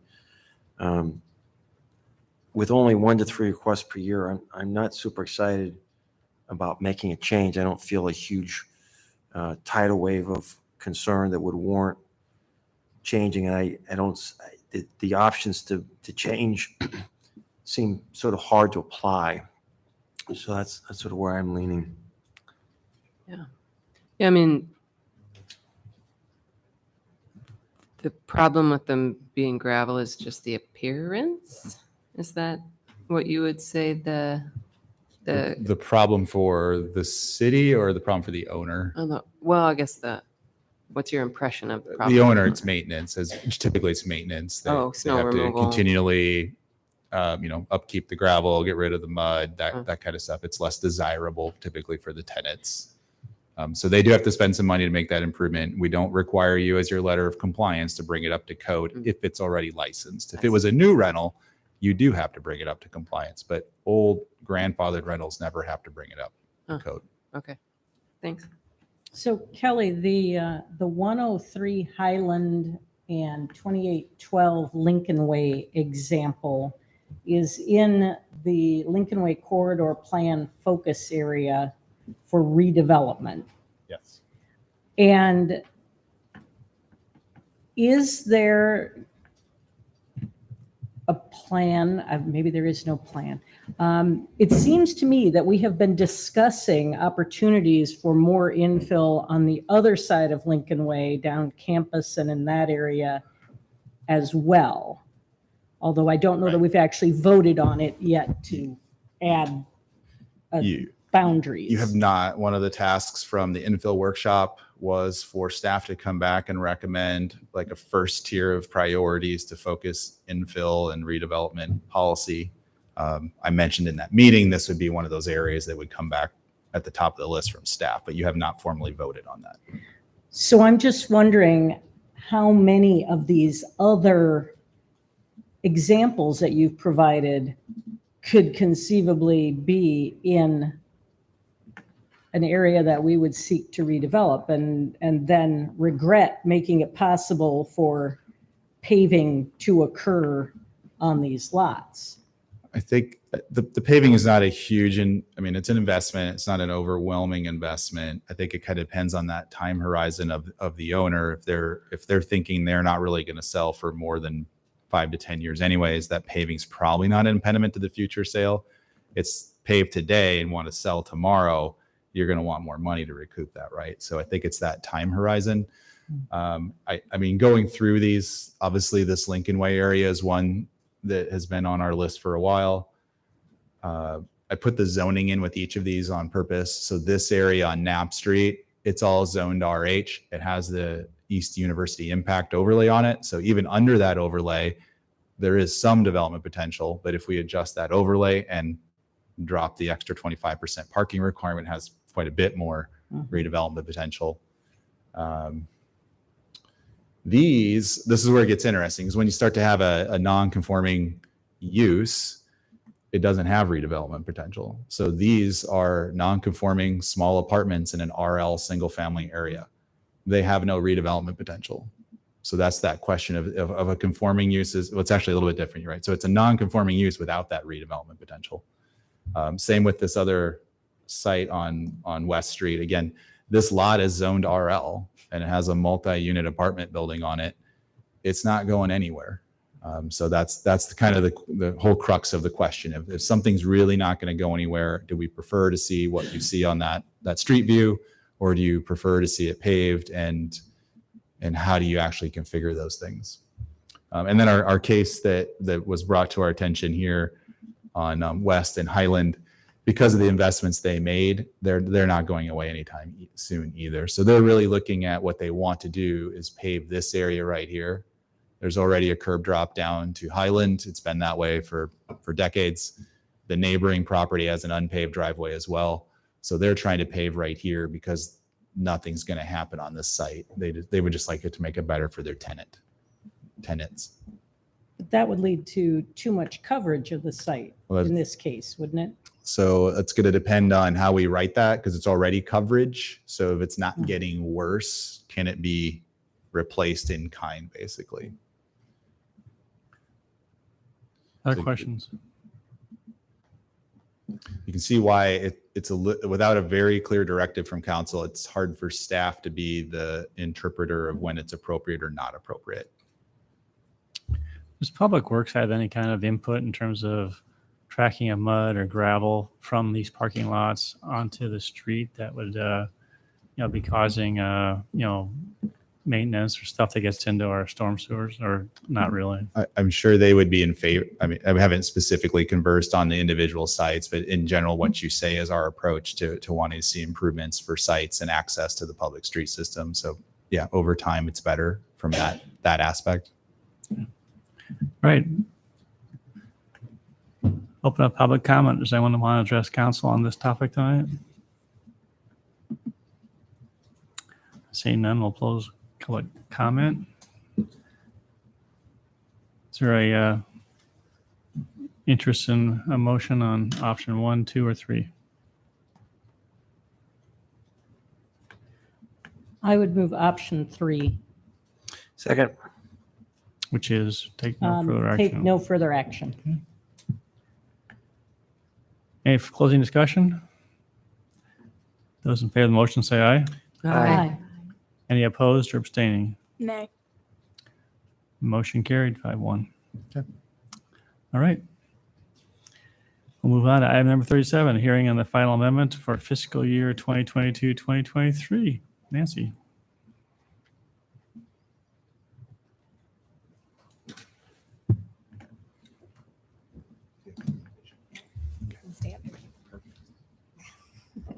Do you have any comments or things you want to highlight for the council? No, this is a pretty routine final amendment. I don't think there was anything really unusual in it.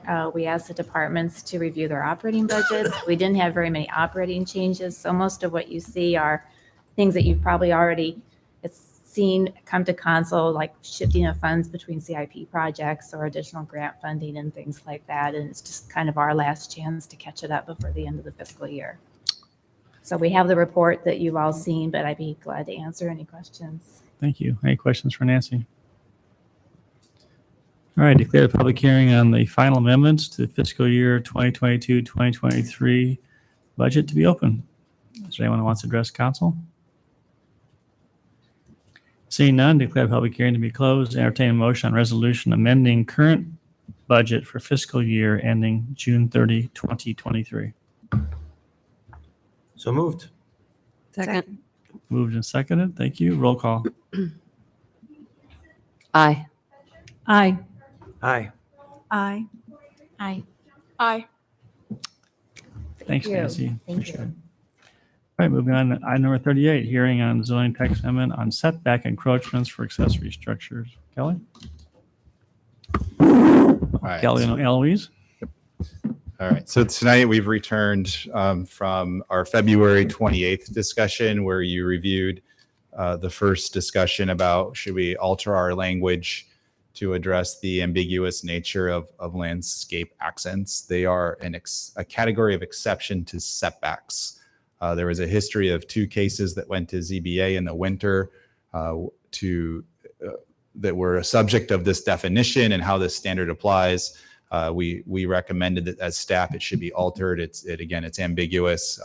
Unfortunately, it leaves it open to some interpretation, and it's an after the fact decision-making process since there's no fence permits or no permits of this type in the city right now. So council directed us to go forward with trying to clean up the language. What we're trying to do is get away from interpretations of whether it's a fence or not. So we want an objective standard. It's numerically based. It's not an interpretation of does it have the effect of being a fence. In February, we were leaning towards flexibility, and we landed on an option that would allow for up to 3 of these landscape accent structures to be in a yard. The one point of clarification that came about while we were drafting this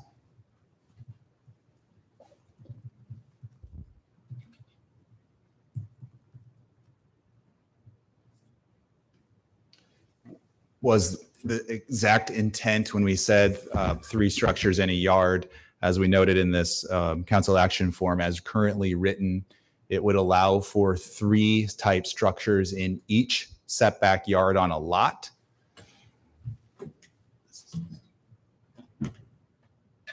So here is a diagram of a single family home.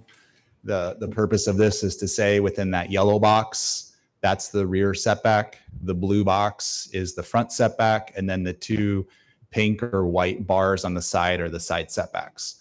So within each of those areas, as currently written, you could have 3 of the 8x8 features in that. So a total of 12 on a lot is conceivably possible. So to me, it's a front setback, a rear setback, a left side, and a right side. So that's how it's drafted at this point. Otherwise, I think it's pretty much consistent with the description that we gave in February about the type of allowances.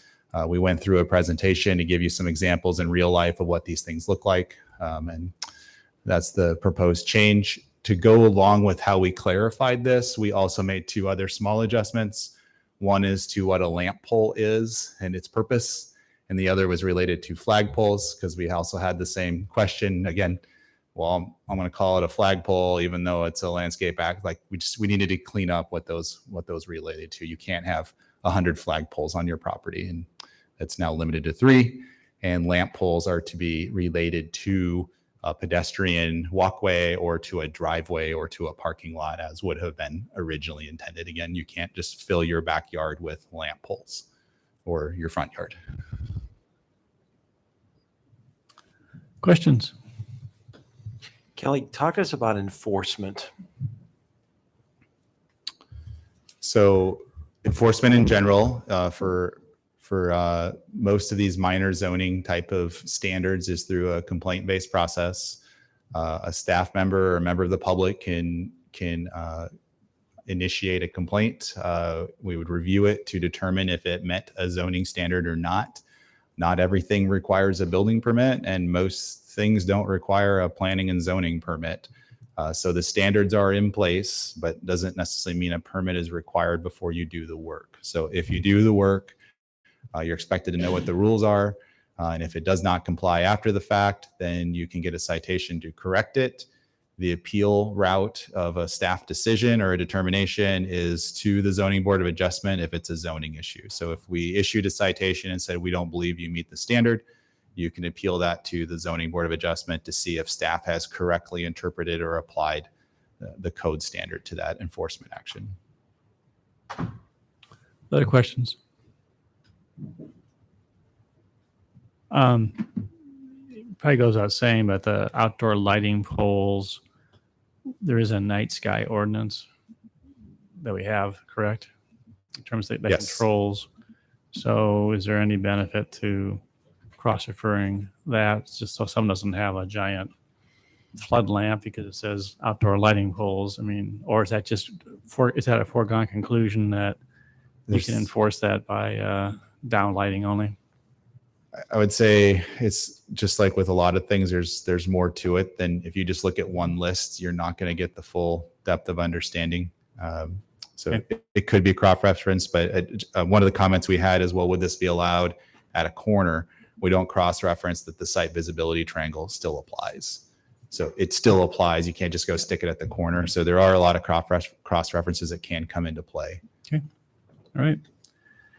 All right, I'll declare a public hearing on the zoning text amendment on this item to be open, and I have Grant Thompson would like to address council. So Grant, please restate your name and then you may begin.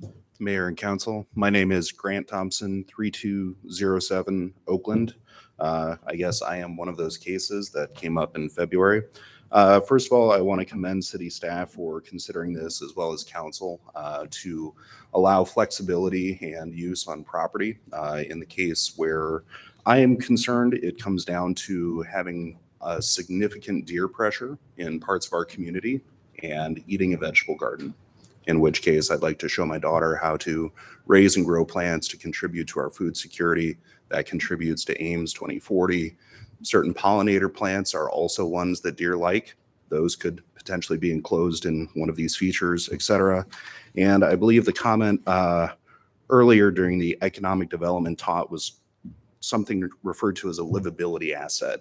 You might think about that in major tax dollar terms. I think about that in what I have in my own front or backyard or side yards. I do appreciate this, and I think it is a movement in the right direction. I would also submit to council just the consideration that certainly bounds need to be put on these things, for them to be acted upon by the city. Is 8 by 8 enough, big enough, small enough, whatever? That might be hair splitting, but that does impact what people are able to do on their own properties. Certainly, I've seen some very nice ponds and other features, very well done, very high dollar landscape things that are larger than 8 by 8, and certainly not 3 of them that are spaced, which it doesn't exactly say how they need to be spaced apart either. So I think this is movement in the right direction. I think as written, you may still have some questions about it, contests about it, other things for city staff to consider. The last comment I'll make on this, I think there may be a typo in this. I would just suggest that the third to last word of the second to last sentence, I think you mean instead of bend, I think you mean bed, planting bed trellises, just as a correction. Thank you.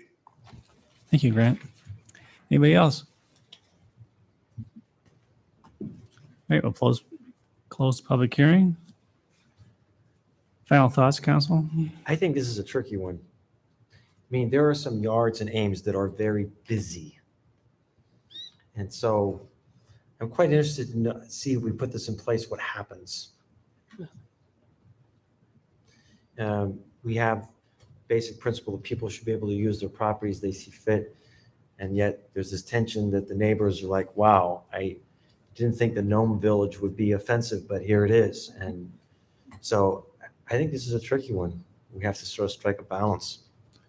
And I do want to point out, if you meet the 4 or 6 foot height limit, there is no limit on the number of landscape accent features. These 8x8s are just the 3 exceptions for exceeding that height limit. So if you have a lot of 4 foot tall gnomes, you're still good. You can only have 3 8-foot gnomes. That's actually very helpful. Yeah, that does seem. So if you wanted to move Elwood to your yard, Yeah. there could be a problem. All right. Any other comments or questions? I did hear that our community garden site on North Dakota has pretty tall fences. So one of our own landscape accents in an area is not necessarily compliant with the rule we're about to do, but it is different because it's a city site versus a residential. And so technically it's a through lot, and that we have a different fence requirement on through lots. What's missing from the city project is there's a requirement for landscaping that's supposed to be between that fence and North Dakota.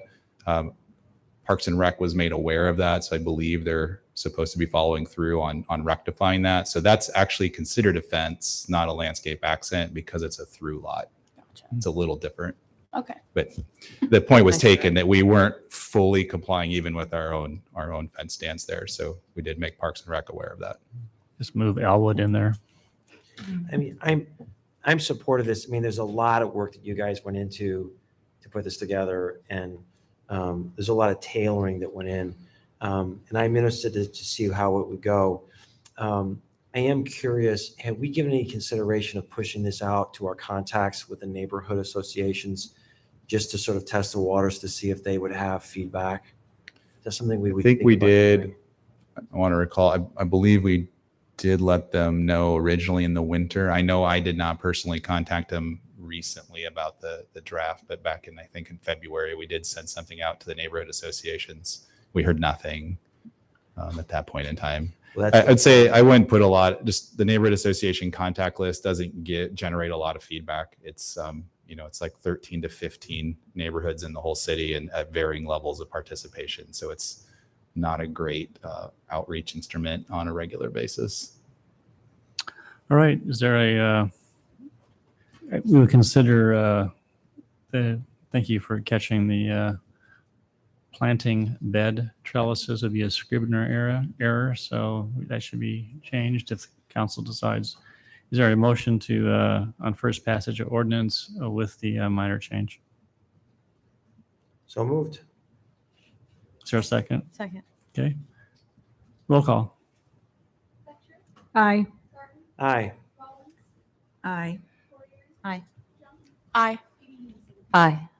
Thank you. Okay. All right. Any closing comments, Kelly? No. All right. Very good. And Grant, just for information, this will take probably by the end of July, if it passes for the next two, has to go to. It'll be effective July 1st. So your third reading. I'm sorry. Yeah, it would be. And I'm sorry. My apologies. It has to be in 2 readings in June, and then it gets published. So it would be roughly July 1st. Roughly July 1st. So. All right. Thank you. All right, moving on to item number 40, hearing on 2023-2024 traffic signal program. Is there a motion accepting reported bids? So moved. Second. I'm doing all the motions tonight. What's that? Help me out. Huh? Those in favor of the motion say aye. Aye. Got to jump in. Any opposed or abstaining? Do the next one. And entertain a motion on resolution approving final plan specifications and awarding the contract to Van Mountain Electric of Newton, Iowa in the amount of $256,658.30. So moved. Second. Thank you. Roll call. Aye. Aye. Aye. Aye. Aye. Aye. And declare a public hearing on the 2025-2026 traffic signal program to be open. Is there anyone that wants to address council on this item? Seeing none, declare public hearing to be closed. Entertain motion accepting reported bids. So moved. Second. Those in favor say aye. Aye. Any opposed? Motion carried. And entertain a motion and resolution approving final plan specifications awarding the contract to Van Manen Electric of Newton, Iowa in the amount of $108,692. So, second.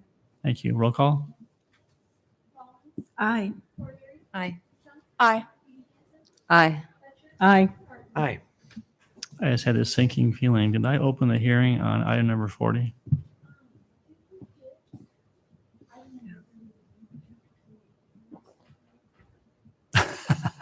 Oh, we're moving. Well, I'm just really moving fast. I'm sorry. Yeah, yeah. No, we did not. All right. We'll move back. Good catch. Thank you. Do you have down on the hearing?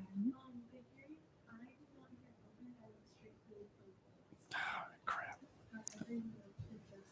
Well, I don't think. All right, let's go back to 39, and then Mark, I'm going to need some help on unwinding number 40, so we make sure we are correct.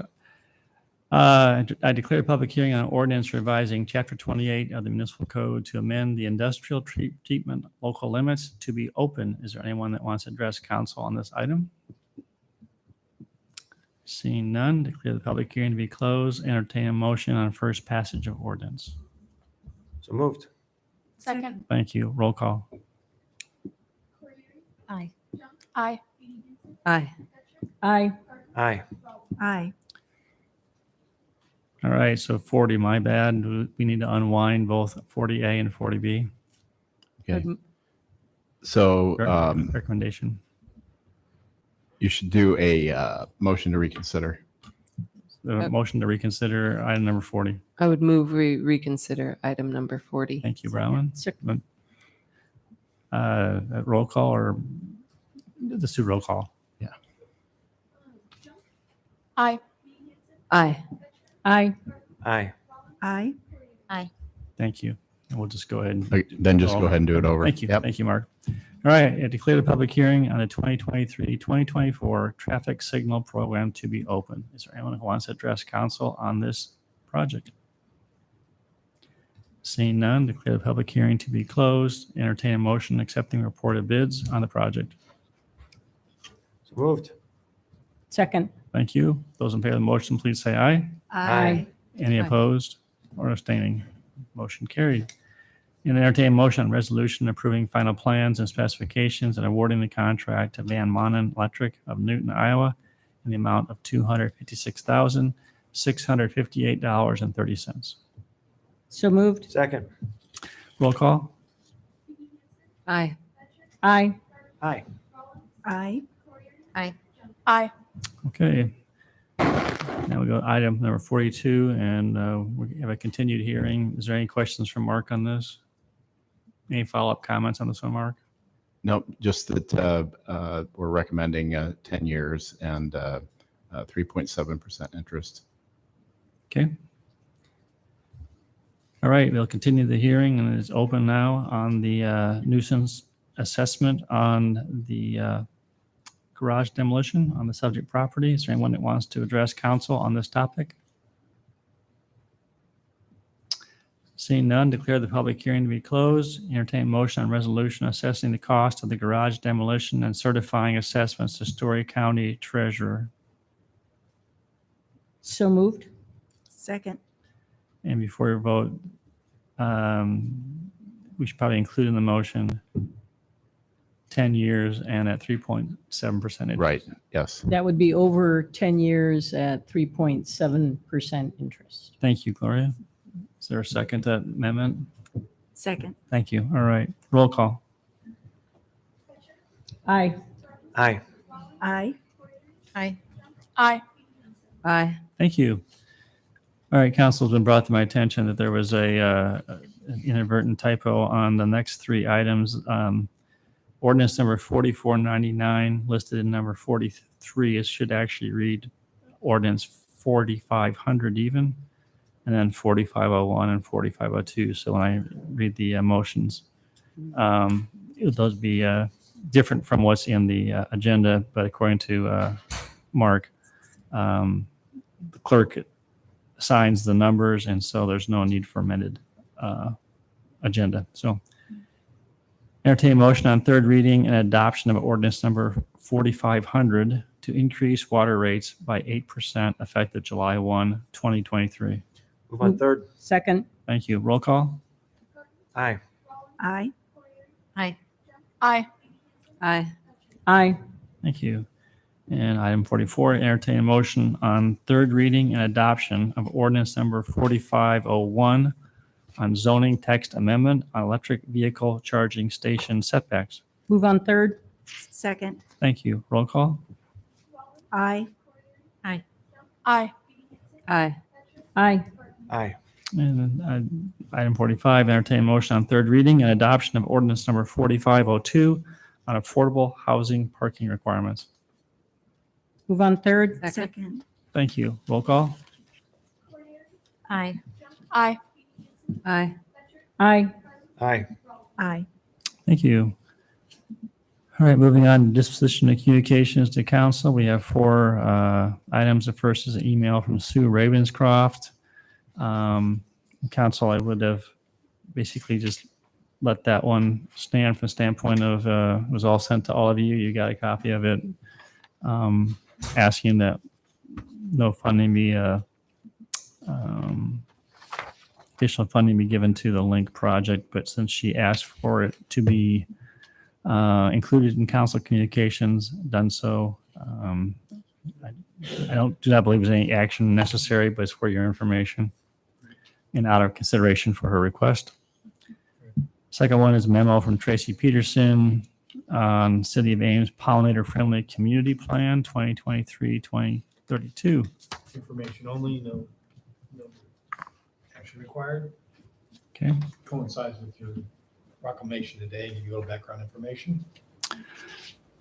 Third is memo from Kelly on request for a waiver to subdivide land in Boone County within the Ames urban fringe. And there's options there. I think one option, if you want to take some action or discuss it further, you put it on a future agenda.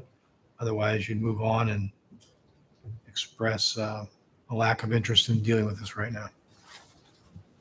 We put it on the agenda and give you options or explain it in more detail. I move we put it on a future agenda. Second. Okay, those in favor of the motion say aye. Aye. Any opposed or abstaining? Motion carried. And then last is a memo from Kelly regarding a request from Luke Jensen for PRD and PUD front yard parking zoning text amendment related to apartments. Same direction as previously. I would move we put it on a future agenda. Okay. Second. Those in favor of the motion say aye. Aye. Any opposed? Motion carried.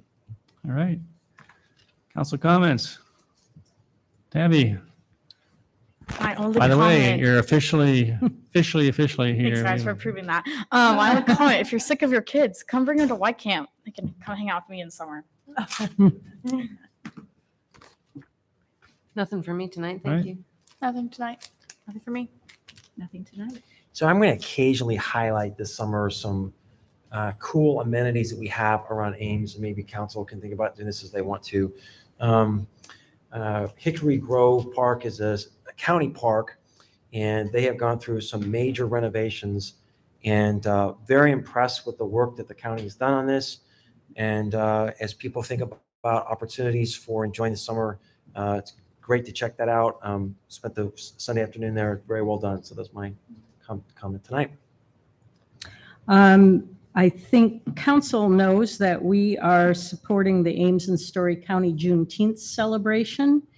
And I understand that we could use some volunteers for that event. So if anyone is watching this and you're interested in volunteering for the Community Juneteenth celebration on June 16th and 17th, you can visit the NAACP website, and perhaps Anita knows the address. Ames NAACPIA, I think is right, but I'll try to get it right. Ames NAACPIA.org, we think. And you can volunteer to be part of either the movie night, which will feature a movie whose name we cannot release because of licensing, but it does involve a black superhero, and it's kind of a cool film. That's on June 16th in the evening at Roosevelt Park. And the Juneteenth celebration on the 17th in Bandshell Park runs from 12:30 to 4:30 p.m. And that is going to be preceded by a city dedication ceremony for the James Herman Banning Ames Municipal Airport at 10 a.m. at the airport. And so no volunteers necessary for that one, but it's shaping up to be a really good Juneteenth. There will also be an author event on Friday afternoon at Ames Public Library at 4 p.m. If anyone is interested in learning about the research and inspiration for the book Sprouting Wings, which is about James Herman Banning and his growth as a pioneering aviator and one of the first men to fly, one of the first African-American men to fly transcontinental in 1932. And the website, Ames, IANAACP.org. So for people who want to volunteer. And there is a link to a Sign Up Genius on that website. That's what I've got. Very good. Thank you. We're going to have a few week break here before our next council meeting. So council, you probably all have on your schedule, but June 8th is council night at the Bandshell. So that's our first concert. I believe it's the first concert. And there will be 4 of us missing it because we're at ITGA. We'll have you zoom in. Just kidding. Anyway, so we're looking forward to that. Thanks to everybody who came to the mayor and city council bike ride on Saturday. We had, I think, 90 people. 92. Wow. All ages. It was just outstanding. Thanks to Susan and to Keith. They helped kind of get the ride planned, and to our law enforcement that helped protect a lot of the intersections. But perfect weather, and it was a great opportunity to, and there's a lot of people saying, I'm going to do this again next year. So we can, this is growing every year. And I'm going to just close with this. That is, last night I attended a packed gymnasium at the Ames High School for the fine arts program. We always talk about sports and compliment them, and congratulations to the Ames, track team for, great.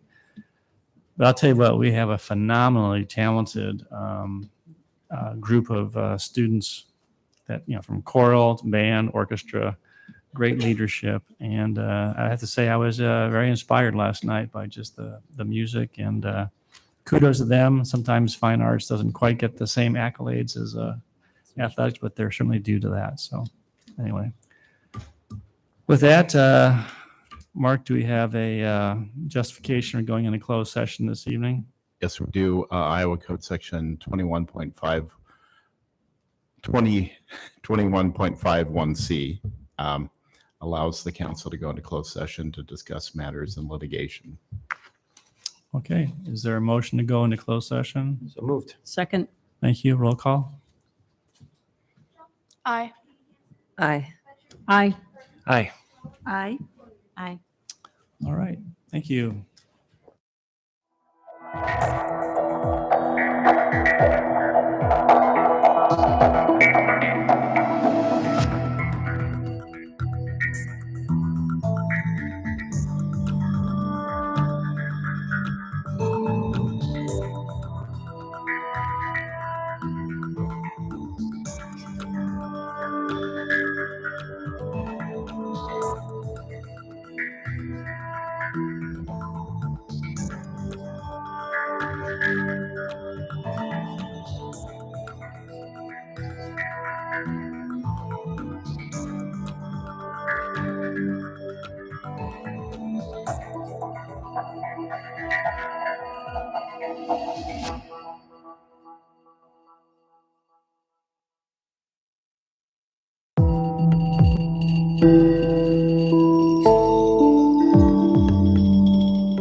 Open session.